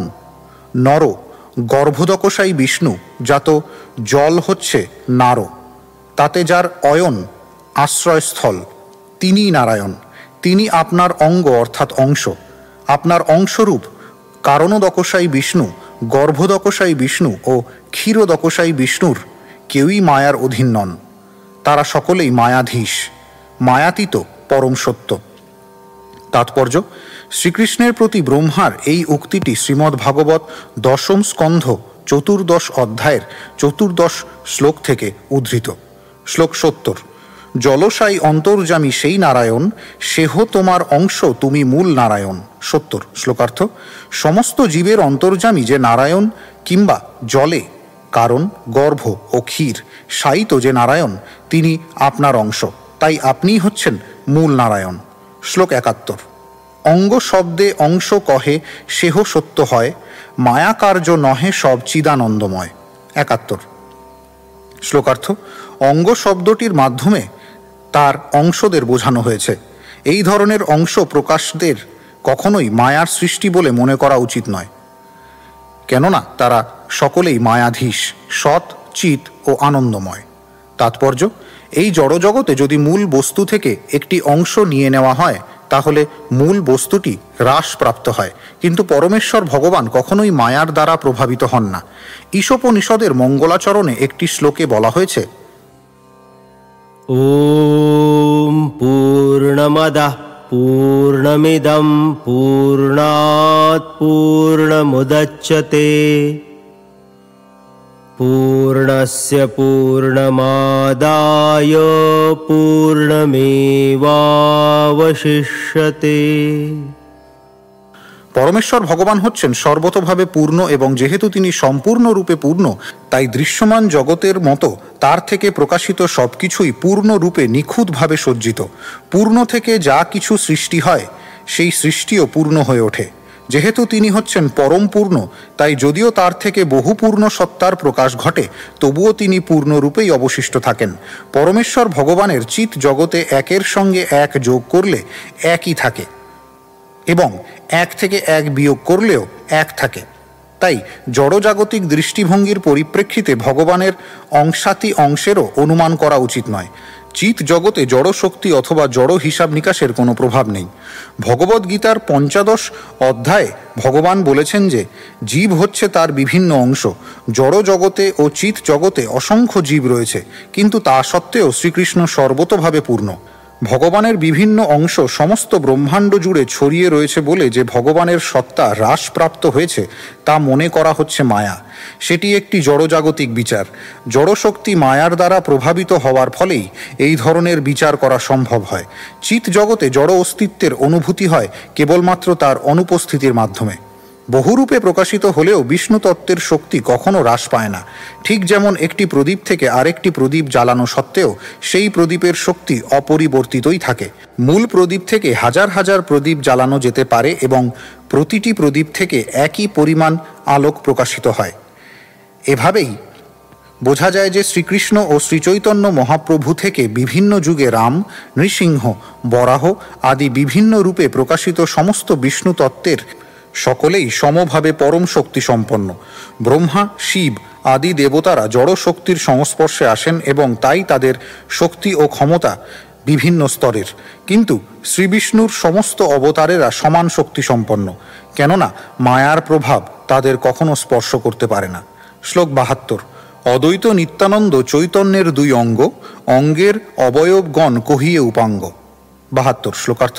শ্রী অদ্বৈত আচার্য প্রভু ও শ্রী নিত্যানন্দ প্রভু উভয়ই হচ্ছেন শ্রী চৈতন্য মহাপ্রভুর দুটি অঙ্গ।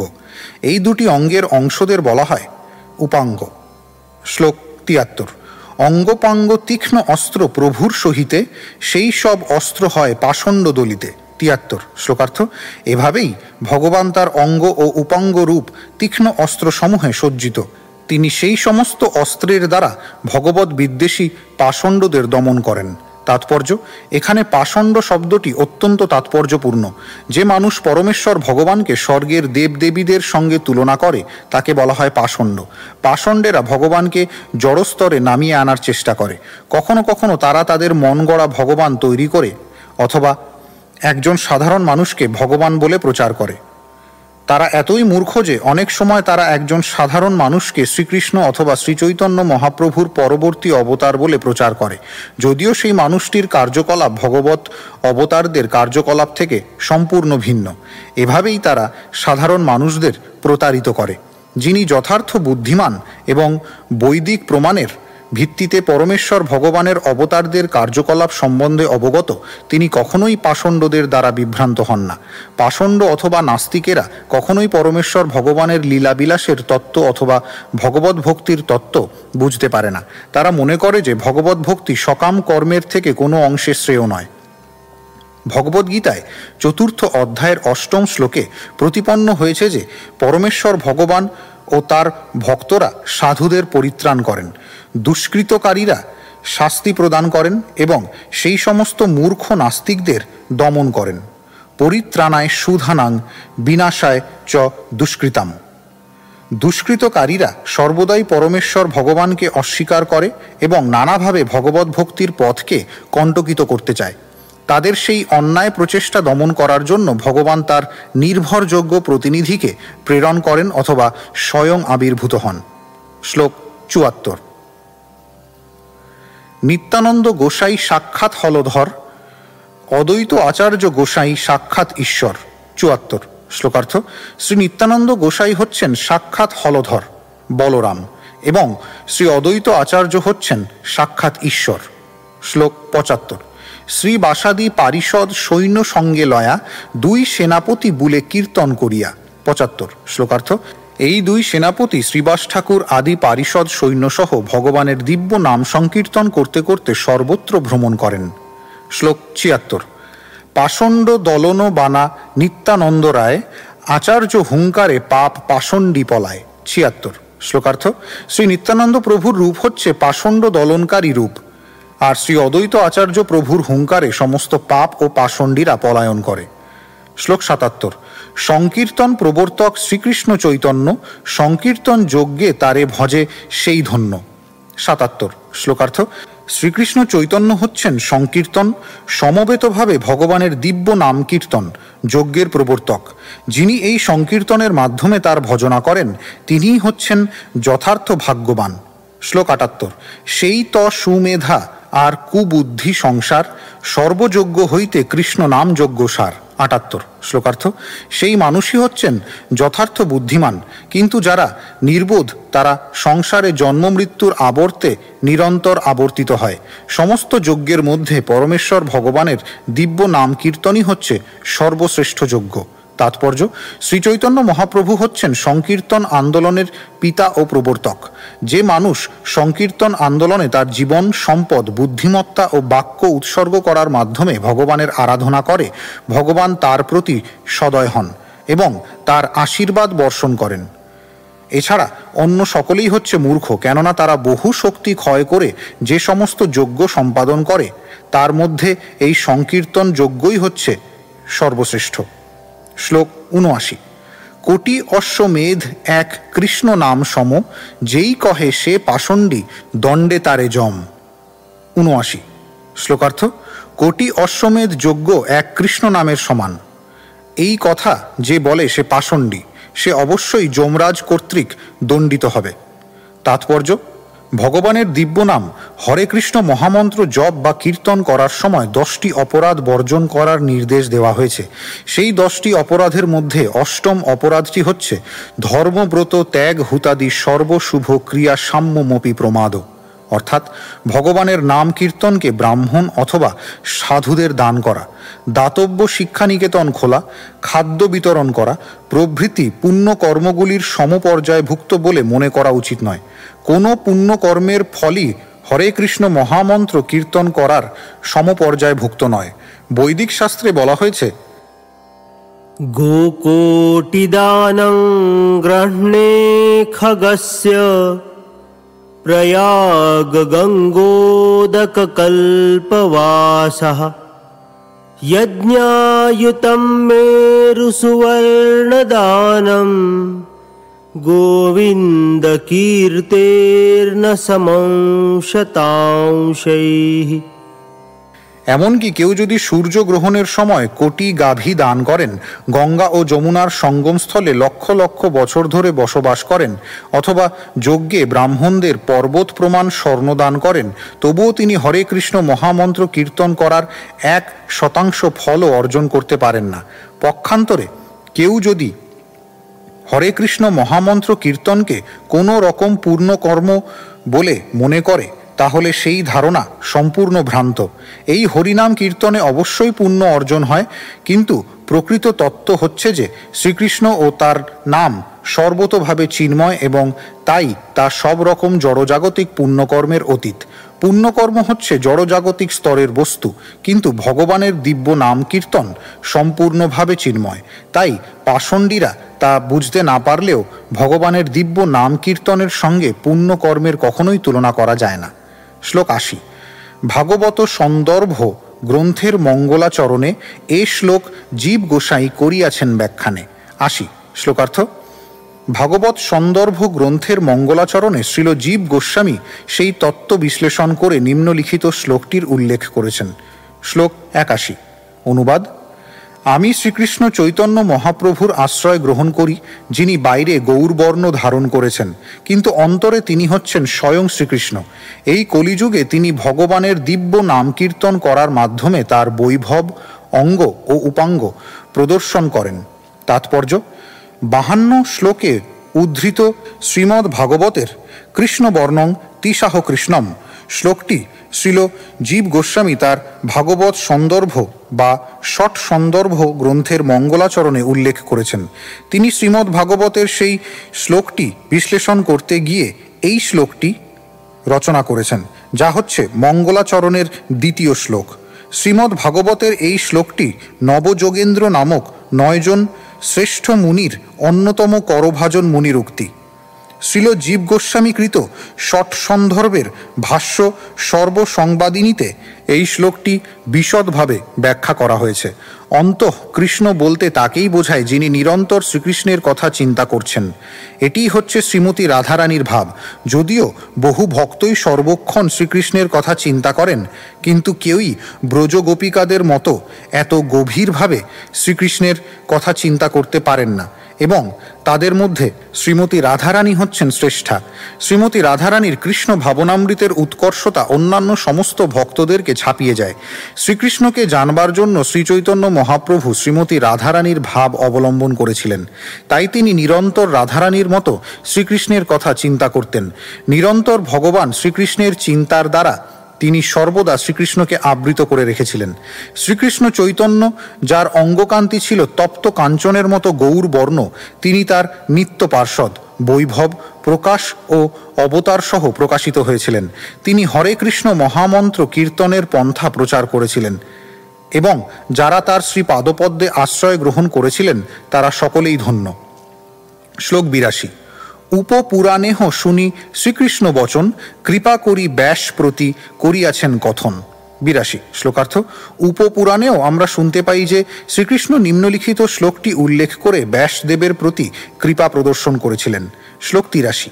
অনুবাদ: হে ব্রাহ্মণ, কখনো কখনো আমি কলিযুগের অধঃপতিত পাপী মানুষদের হরিভক্তি প্রদান করার জন্য সন্ন্যাস আশ্রম অবলম্বন করি। শ্লোক 84। ভাগবত ভারত শাস্ত্র আগম পুরাণ, চৈতন্য কৃষ্ণ অবতারে প্রকট প্রমাণ। 84 শ্লোকার্থ। শ্রীমদ্ ভাগবত, মহাভারত, পুরাণ ও অন্যান্য সমস্ত বৈদিক শাস্ত্রে শ্রীকৃষ্ণ চৈতন্য মহাপ্রভুরূপে শ্রীকৃষ্ণের আবির্ভাবের উল্লেখ করা হয়েছে। শ্লোক 85। প্রত্যক্ষে দেখহ নানা প্রকট প্রভাব, অলৌকিক কর্ম অলৌকিক অনুভব। 85 শ্লোকার্থ। শ্রীচৈতন্য মহাপ্রভুর অলৌকিক কার্যকলাপ এবং অলৌকিক ভক্তিভাবের প্রকাশ প্রত্যক্ষভাবে দেখতে পাওয়া যায়। শ্লোক 86। দেখিয়া না দেখে যত অভক্তের গণ, উলুকে না দেখে যেন সূর্যের কিরণ। 86 শ্লোকার্থ।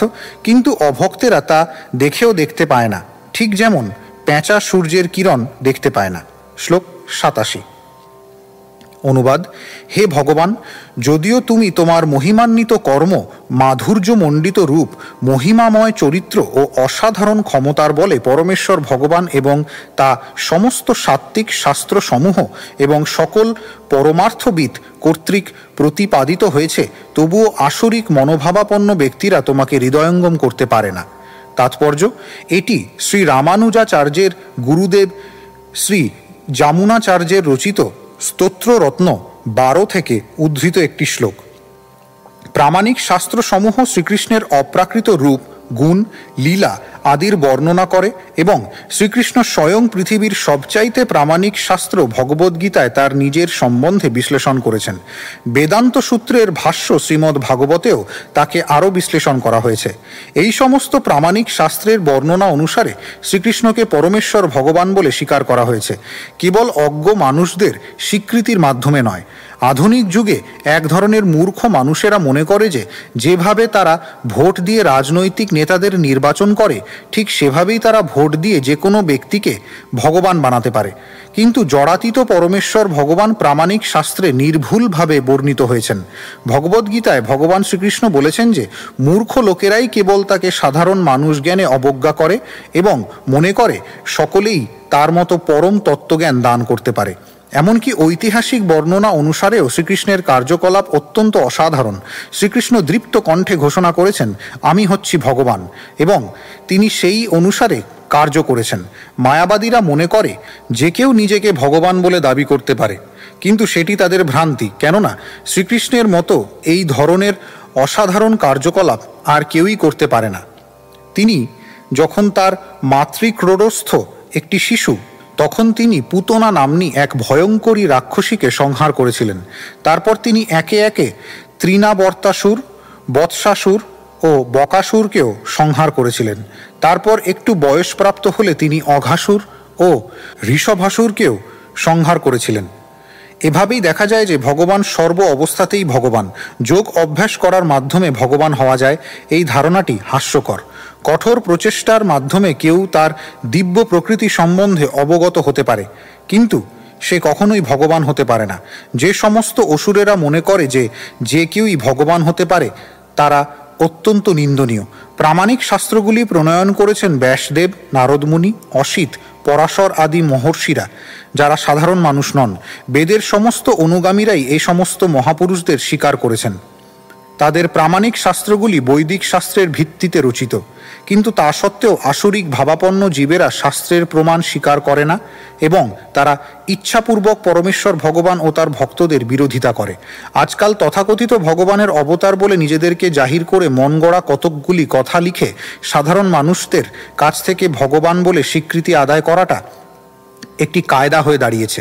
এই ধরনের আসরিক মনোভাবাপন্ন মানুষদের ভগবদ্গীতার 7ম অধ্যায়ে প্রবলভাবে নিন্দা করা হয়েছে।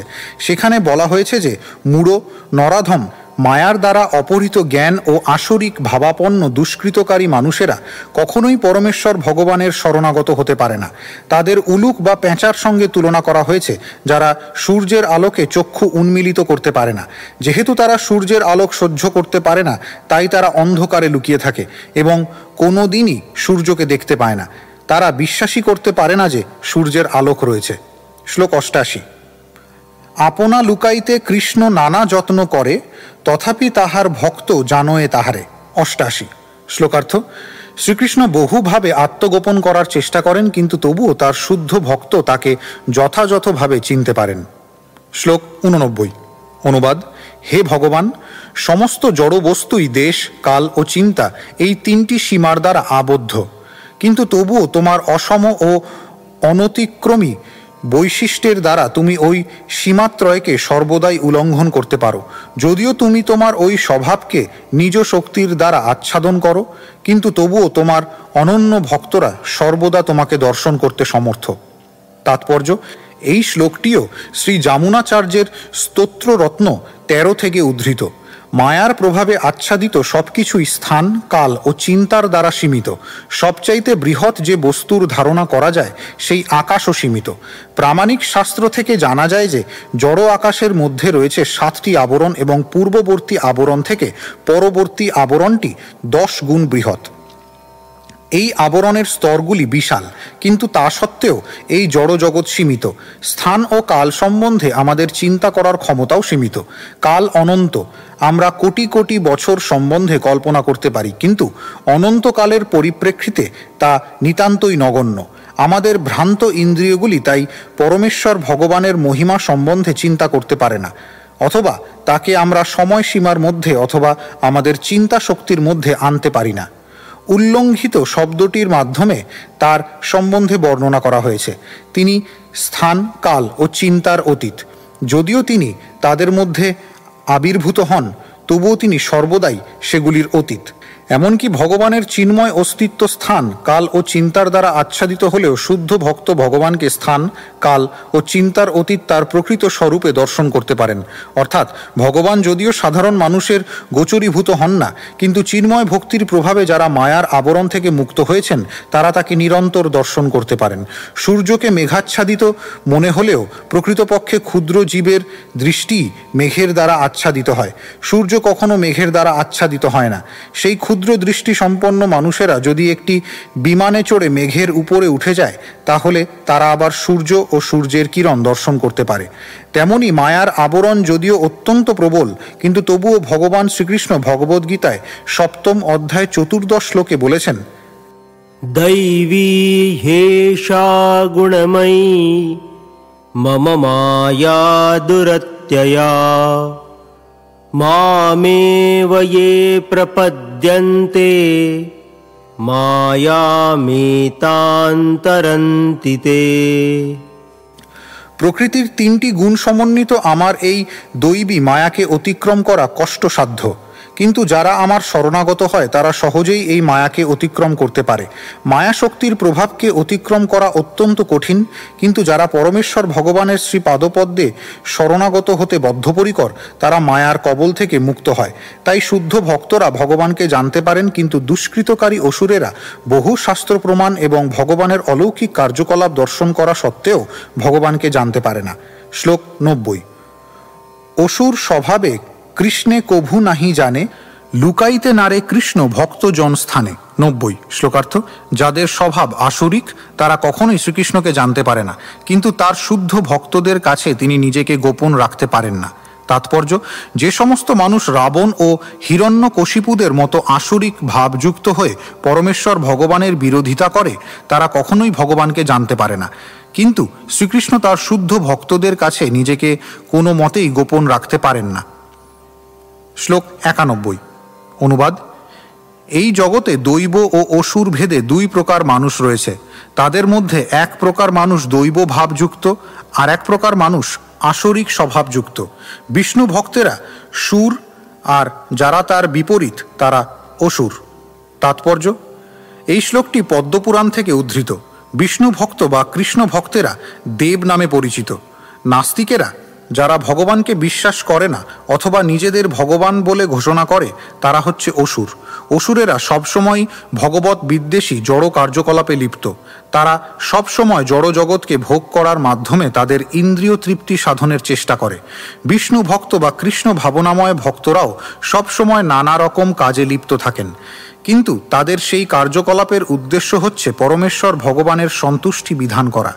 আপাত দৃষ্টিতে 2 শ্রেণীর মানুষকেই একই রকম কার্যকলাপে লিপ্ত বলে মনে হতে পারে, কিন্তু তাদের উদ্দেশ্য সম্পূর্ণ বিপরীত। কারণ তাদের চেতনা সম্পূর্ণ ভিন্ন। অসুরেরা তাদের ইন্দ্রিয় তৃপ্তির জন্য কর্ম করে, কিন্তু ভক্তরা কর্ম করে পরমেশ্বর ভগবানের সন্তুষ্টি বিধানের জন্য। উভয়ই উদ্দেশ্য প্রণোদিত কর্ম করে, কিন্তু তাদের দুজনের উদ্দেশ্য হচ্ছে সম্পূর্ণ ভিন্ন। এই কৃষ্ণ ভাবনামৃত আন্দোলন দেব বা ভক্তদের জন্য। অসুরেরা কৃষ্ণ ভাবনামৃত আন্দোলনে যোগদান করতে পারে না। তেমনি আবার কৃষ্ণ ভক্তেরাও আসরিক কার্যকলাপে লিপ্ত হতে পারেন না, অথবা কেবলমাত্র তাদের ইন্দ্রিয় তৃপ্তি সাধনের জন্য কুকুর বিড়ালের মতো কাজ করতে পারেন না। সেই সমস্ত কার্যকলাপে কৃষ্ণ ভক্তেরা উৎসাহী হন না। ভগবত ভক্তেরা কৃষ্ণ ভাবনায় সক্রিয় থাকার জন্য জীবন ধারণের পক্ষে যতটুকু প্রয়োজন ঠিক ততটুকুই গ্রহণ করেন। বাকি শক্তি তারা কৃষ্ণ ভাবনামৃতের প্রচারের জন্য ব্যবহার করেন।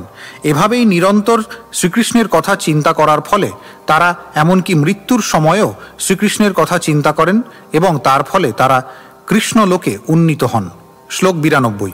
আচার্য গোসাই প্রভুর ভক্ত অবতার, কৃষ্ণ অবতার হেতু যাহার হুঙ্কার। 92। শ্লোকার্থ: শ্রীল অদ্বৈত আচার্য হচ্ছেন ভক্তরূপে ভগবানের অবতার। তার উচ্চ হুঙ্কারের ফলে শ্রীকৃষ্ণ অবতরণ করেন। শ্লোক 93। কৃষ্ণ যদি পৃথিবীতে করেন অবতার, প্রথমে করেন গুরুবর্গের সঞ্চার। 93। শ্লোকার্থ: শ্রীকৃষ্ণ যখন পৃথিবীতে অবতরণ করেন তখন প্রথমে তিনি তার গুরুবর্গকে অবতরণ করান। শ্লোক 94। পিতা মাতা গুরু আদি যত মান্যগণ, প্রথমে করেন সবার পৃথিবীতে জনম। 94। শ্লোকার্থ: তখন তার পিতা মাতা গুরুদেব আদি সমস্ত গুরুবর্গ প্রথমে পৃথিবীতে জন্মগ্রহণ করেন। শ্লোক 95। মাধব ঈশ্বর পুরী শচী জগন্নাথ, অদ্বৈত আচার্য প্রকট হইলা সেই সাথ। 95। শ্লোকার্থ: শ্রীল মাধবেন্দ্র পুরী, শ্রীল ঈশ্বর পুরী, শ্রীমতী শচী মাতা ও শ্রীল জগন্নাথ মিশ্র আদি মহাপ্রভুর সমস্ত গুরুবর্গ শ্রীল অদ্বৈত আচার্য প্রভুর সঙ্গে প্রকট হলেন। তাৎপর্য: পরমেশ্বর ভগবান যখন নররূপে অবতরণ করেন তখন প্রথমে তিনি তার ভক্তদের প্রেরণ করেন, যারা তার পিতা মাতা গুরুদেব ও গুরুস্থানীয় পার্ষদরূপে লীলা করেন। এই সমস্ত ভক্তরা পরমেশ্বর ভগবানের অবতরণের পূর্বেই অবতীর্ণ হন। শ্রীকৃষ্ণ চৈতন্য মহাপ্রভু রূপে শ্রীকৃষ্ণের অবতরণের পূর্বে শ্রীল মাধবেন্দ্র পুরী, তার গুরুদেব শ্রীল ঈশ্বর পুরী, তার মাতা শ্রীমতী শচী দেবী, তার পিতা শ্রীল জগন্নাথ মিশ্র এবং শ্রীল অদ্বৈত আচার্য প্রমুখ ভক্তরা আবির্ভূত হন। শ্লোক 96। প্রকটিয়া দেখে আচার্য সকল সংসার, কৃষ্ণ ভক্তি গন্ধহীন বিষয় ব্যবহার। 96। শ্লোকার্থ: প্রকটিত হয়ে অদ্বৈত আচার্য দেখলেন যে মানুষ অত্যন্ত গভীরভাবে বিষয়াসক্ত হয়ে পড়ার ফলে সমস্ত জগৎ সম্পূর্ণভাবে কৃষ্ণ ভক্তিহীন হয়ে যাচ্ছে। শ্লোক 97। কেহ পাপে কেহ পুণ্যে করে বিষয় ভোগ, ভক্তি গন্ধ নাহি যাতে যায় ভবরোগ। 97। শ্লোকার্থ: অসৎ পথে হোক অথবা সৎ পথে হোক, সকলেই বিষয় ভোগে লিপ্ত। যে চিন্ময় ভগবত ভক্তি জীবকে জন্ম মৃত্যুর আবর্ত থেকে মুক্ত করে, তার প্রতি কারো কোনো রকম উৎসাহ নেই। তাৎপর্য: অদ্বৈত আচার্য দেখলেন জগতের প্রত্যেকেই জাগতিক পাপ ও পুণ্য কর্ম নিয়ে ব্যস্ত, কোথাও কৃষ্ণ ভক্তির চিহ্ন মাত্র নেই। প্রকৃতপক্ষে এই জড়জগতে কৃষ্ণ ভক্তি ছাড়া আর কোনো কিছুরই অভাব নেই। পরমেশ্বর ভগবান কৃপা করে জড়জগতের প্রয়োজনীয় সমস্ত সামগ্রী যথেষ্ট পরিমাণে সরবরাহ করেছেন। আমরা কখনো কখনো অভাব অনুভব করি, তার কারণ আমাদের বিশৃঙ্খল পরিচালন ব্যবস্থা। কিন্তু প্রকৃত সমস্যা হচ্ছে যে কৃষ্ণ ভাবনামৃতের সঙ্গে মানুষের কোনো সম্পর্ক নেই। প্রতিটি মানুষ জড় ইন্দ্রিয় সুখ ভোগের প্রচেষ্টায় ব্যস্ত, কিন্তু জন্ম মৃত্যু জরা ও ব্যাধিজনিত প্রকৃত সমস্যাগুলির সমাধান করার কোনো প্রচেষ্টাই মানুষ করে না। এই 4 প্রকার জড়জাগতিক দুঃখকে বলা হয় ভবরোগ। কেবলমাত্র কৃষ্ণ ভাবনামৃতের মাধ্যমেই তার নিরাময় হয়। তাই কৃষ্ণ ভাবনামৃত হচ্ছে মানব সমাজের সবচাইতে বড় আশীর্বাদ। শ্লোক 98। লোক গতি দেখি আচার্য করুণ হৃদয়, বিচার করেন লোকের কইছে হিত হয়। 98। শ্লোকার্থ: পৃথিবীর মানুষের অবস্থা দেখে আচার্যের হৃদয়ে করুণার উদ্রেক হলো এবং তিনি চিন্তা করতে শুরু করলেন যে কিভাবে মানুষের মঙ্গল সাধন করা যায়। তাৎপর্য: জনসাধারণের মঙ্গল সাধনের জন্য এই রকম ঐকান্তিক প্রচেষ্টা মানুষকে প্রকৃত আচার্যে পরিণত করে। আচার্য কখনো তার অনুগামীদের শোষণ করেন না। যেহেতু আচার্য হচ্ছেন ভগবানের অন্তরঙ্গ সেবক, তাই মানুষের দুঃখ দর্শন করে তার হৃদয়ে করুণার উদ্রেক হয়। তিনি জানেন যে ভগবত ভক্তির অভাবই হচ্ছে সমস্ত দুঃখের কারণ, এবং তাই তিনি সর্বদা তাদের কৃষ্ণ ভক্তে পরিণত করে তাদের কার্যকলাপের পরিবর্তন সাধন করতে চেষ্টা করেন। সেটি হচ্ছে আচার্যের গুণ। জড়জগতের এই অবস্থার পরিবর্তন করার জন্য যদিও অদ্বৈত আচার্য প্রভুর নিজেরই যথেষ্ট ক্ষমতা ছিল, তবুও ভগবানের বিনীত সেবক রূপে তিনি বিবেচনা করেছিলেন যে ভগবান স্বয়ং আবির্ভূত না হলে কেউ এই মানব সমাজকে তাদের অধঃপতিত অবস্থা থেকে উদ্ধার করতে পারবে না। মায়ার সুদৃঢ় বন্ধনে আবদ্ধ এই জড় জগৎরূপ কারাগারে প্রথম শ্রেণীর কয়েদিরা ভ্রান্তিবশত মনে করছে যে তারা সুখী, কারণ তারা ধনী, শক্তিশালী ও যশস্বী। এই ধরনের মূর্খ জীবেরা জানে না যে তারা জড়া প্রকৃতির হাতের পুতুল ছাড়া আর কিছু নয়, এবং যে কোনো মুহূর্তে তাদের ভগবত বিমুখ পরিকল্পনা ও কার্যকলাপগুলি জড়া প্রকৃতির নির্দয় ষড়যন্ত্রে ধূলিসাৎ হয়ে যাবে। এই ধরনের মূর্খ কয়েদিরা অনুধাবন করতে পারে না যে কৃত্রিমভাবে তারা তাদের অবস্থার যতই উন্নতি সাধন করুক না কেন, জন্ম, মৃত্যু, জরা ও ব্যাধিরূপ দুঃখগুলি তাদের নিয়ন্ত্রণ শক্তির অতীত। কিন্তু যথার্থ জ্ঞানের অভাববশত তারা তাদের জীবনের এই বৃহত্তম সমস্যাগুলি অবহেলা করে অর্থহীন কার্যকলাপে লিপ্ত হয়, যা তাদের প্রকৃত সমস্যার সমাধান করতে কোনো রকম সাহায্য করে না। তারা জানে যে জরা, ব্যাধি ও মৃত্যুর কষ্ট ভোগ করতে তারা চায় না, কিন্তু জরা প্রকৃতির মায়ার প্রভাবে তারা সেই সম্পর্কে সম্পূর্ণভাবে উদাসীন থাকে, এবং তাই তাদের সমস্যাগুলির কখনো সমাধান হয় না। একে বলা হয় মায়া। মায়ার বন্ধনে আবদ্ধ জীবেরা মৃত্যুর পর বিস্মৃতির অতল গহ্বরে নিক্ষিপ্ত হয় এবং তাদের কর্মফল অনুসারে পরবর্তী জীবনে পশু শরীর অথবা দেব শরীর প্রাপ্ত হয়।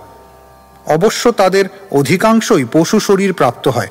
পরবর্তী জীবনে দেব শরীর প্রাপ্ত হতে হলে তাদের অবশ্যই পরমেশ্বর ভগবানের প্রেমময় সেবায় যুক্ত হতে হবে, অন্যথায় প্রকৃতির নিয়মে তাদের কুকুর অথবা শূকর আদি পশুর শরীর ধারণ করতে হয়।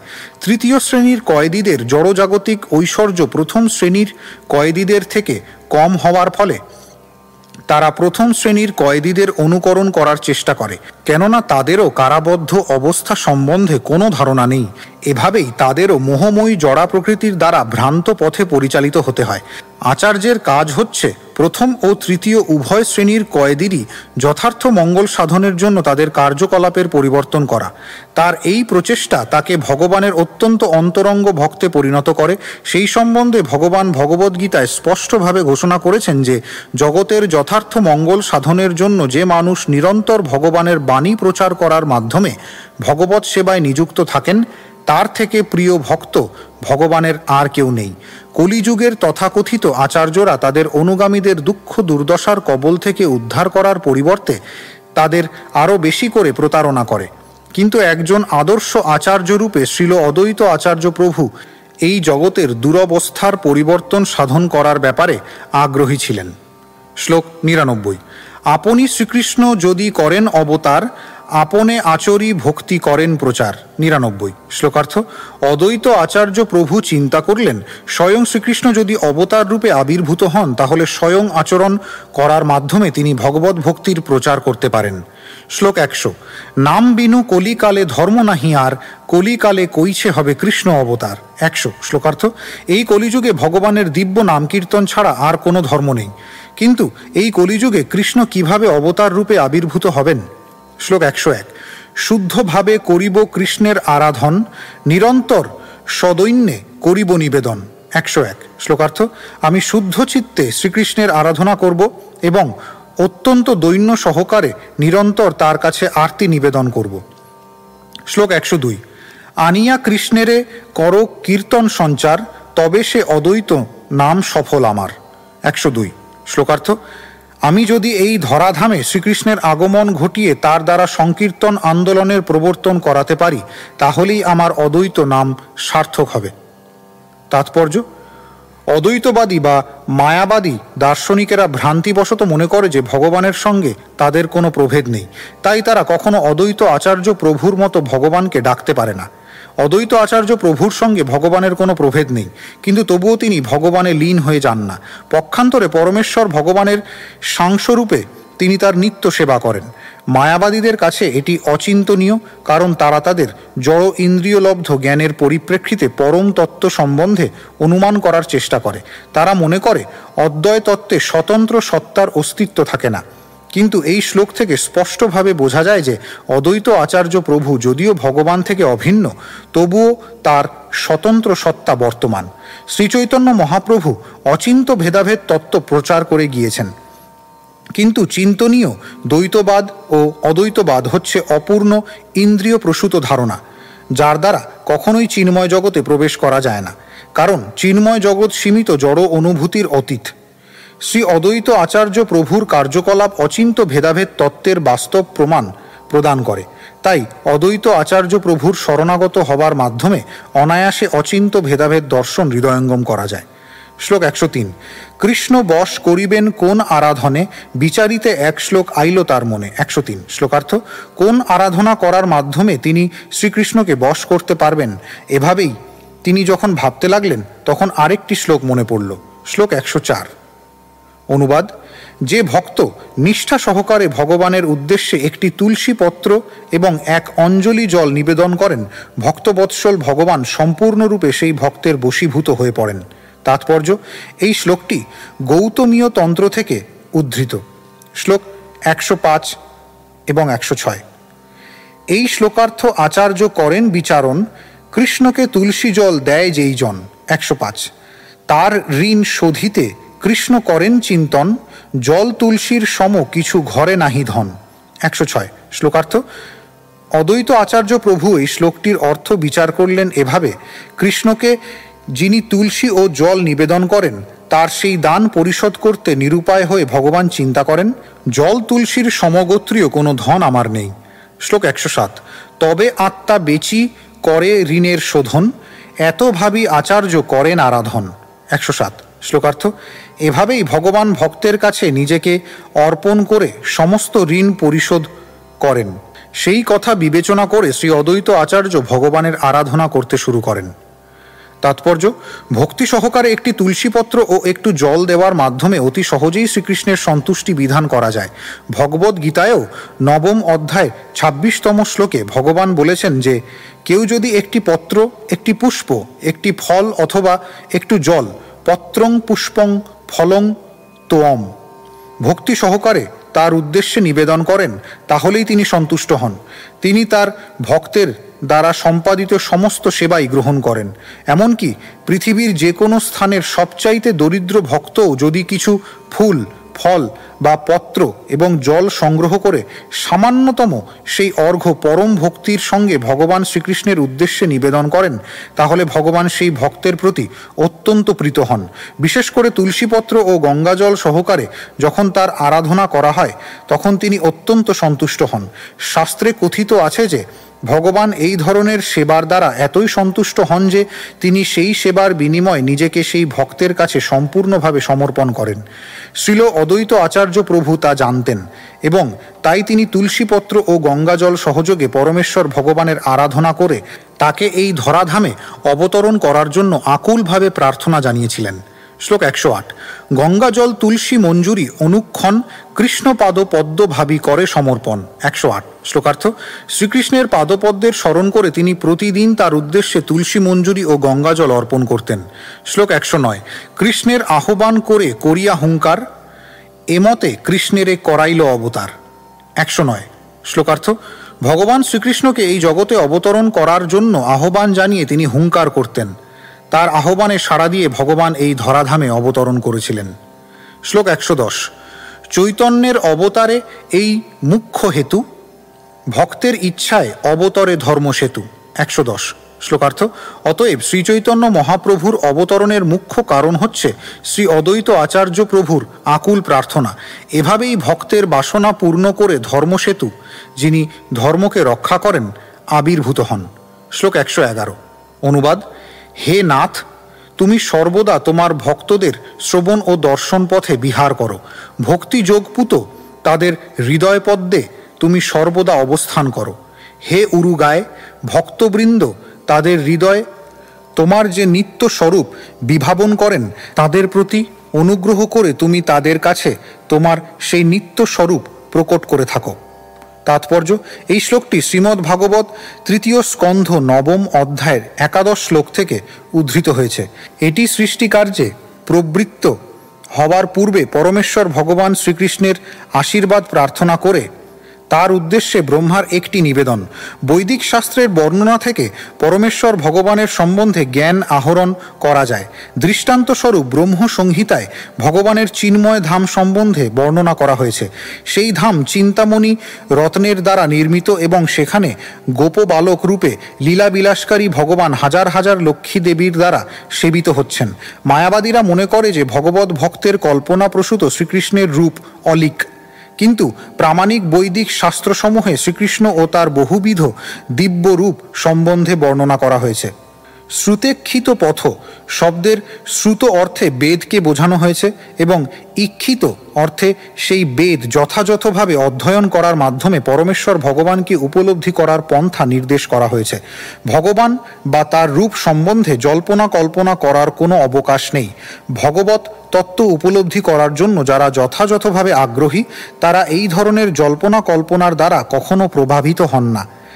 এখানে ব্রহ্মা বলেছেন যে বৈদিক শাস্ত্রের সিদ্ধান্তসমূহ যথাযথভাবে হৃদয়ঙ্গম করার মাধ্যমেই কেবল ভগবান শ্রীকৃষ্ণকে উপলব্ধি করা যায়। বৈদিক শাস্ত্রের বর্ণনা অনুসারে যখন কেউ শ্রীকৃষ্ণের রূপ, নাম, গুণ, লীলা ও পরিকরের দ্বারা আকৃষ্ট হন, তখন তিনি তার সেবায় প্রবৃত্ত হন।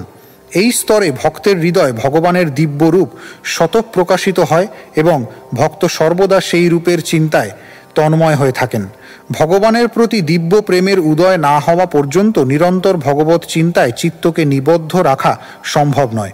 ভগবানের চিন্তায় চিত্তকে এভাবে নিরন্তর যুক্ত রাখাই হচ্ছে সমস্ত যোগের পরম সিদ্ধি। ভগবদ্গীতার 6 অধ্যায় 47 এই সম্বন্ধে বলা হয়েছে। এভাবেই যিনি নিরন্তর ভগবানের চিন্তায় চিত্তকে নিবদ্ধ রাখতে পারেন, তিনিই হচ্ছেন সমস্ত যোগীদের মধ্যে শ্রেষ্ঠ। এই ধরনের দিব্য তন্ময়তাকে বলা হয় সমাধি। যে শুদ্ধ ভক্ত সবসময় পরমেশ্বর ভগবানের চিন্তায় মগ্ন থাকেন, চরমে তিনিই তার সাক্ষাৎ দর্শন লাভ করতে সমর্থ হন। পারমার্থিক জীবনে যথেষ্ট উন্নতি সাধন করতে না পারলে উরু গায় বা ভগবানের মহিমা কীর্তন করা সম্ভব নয়। ব্রহ্ম সংহিতার বর্ণনা অনুসারে ভগবানের অসংখ্য রূপ রয়েছে। অদ্বৈতম চ্যুত মনাদি মনন্ত রূপম। ভগবান নিজেকে অসংখ্য সাংস্বরূপে বিস্তার করেন। এই সমস্ত অসংখ্য রূপ সম্বন্ধে শ্রবণ করে ভক্ত যখন তার একটির প্রতি আকৃষ্ট হন এবং সর্বদাই সেই রূপের চিন্তা করেন, তখন ভগবান সেই রূপে তার কাছে আবির্ভূত হন। ভগবানের প্রতি তার শুদ্ধ ভক্তদের দিব্য অনুরাগের ফলে ভগবান সর্বদা তাদের হৃদয়ে বিরাজ করে তাদের আনন্দ বিধান করেন। শ্লোক 112। এই শ্লোকের অর্থ কহি সংক্ষেপের সার: ভক্তের ইচ্ছায় কৃষ্ণের সর্ব অবতার। 112 শ্লোকার্থ। এই শ্লোকের সার অর্থ হচ্ছে যে ভগবান শ্রীকৃষ্ণ ভক্তের ইচ্ছাক্রমে তার অসংখ্য নিত্যরূপে অবতীর্ণ হন। শ্লোক 113। চতুর্থ শ্লোকের অর্থ হইল সুনিশ্চিতে, অবতীর্ণ হইলা গৌর প্রেম প্রকাশিতে। 113 শ্লোকার্থ। এভাবেই চতুর্থ শ্লোকের অর্থ পরিস্ফুটিত হল। শ্রী গৌরাঙ্গ মহাপ্রভু অনন্য ভগবত প্রেম প্রকাশ করার জন্য অবতীর্ণ হয়েছেন। শ্লোক 114। শ্রীরূপ রঘুনাথ পদে যার আস, চৈতন্য চরিতামৃত কহে কৃষ্ণদাস। 114 শ্লোকার্থ। শ্রীল রূপ গোস্বামী ও শ্রীল রঘুনাথ দাস গোস্বামীর শ্রীপদপদ্মে আমার প্রণতি নিবেদন করে তাদের কৃপা প্রার্থনা করে এবং তাদের পদাঙ্ক অনুসরণ পূর্বক আমি কৃষ্ণদাস শ্রী চৈতন্য চরিতামৃত বর্ণনা করছি। ইতি আশীর্বাদ মঙ্গলাচরণে শ্রী চৈতন্যাবতারের সামান্য ও বিশেষ কারণ বর্ণনা করে শ্রীচৈতন্য চরিতামৃতের আদি লীলার 3য় পরিচ্ছেদের ভক্তি বেদান্ত তাৎপর্য।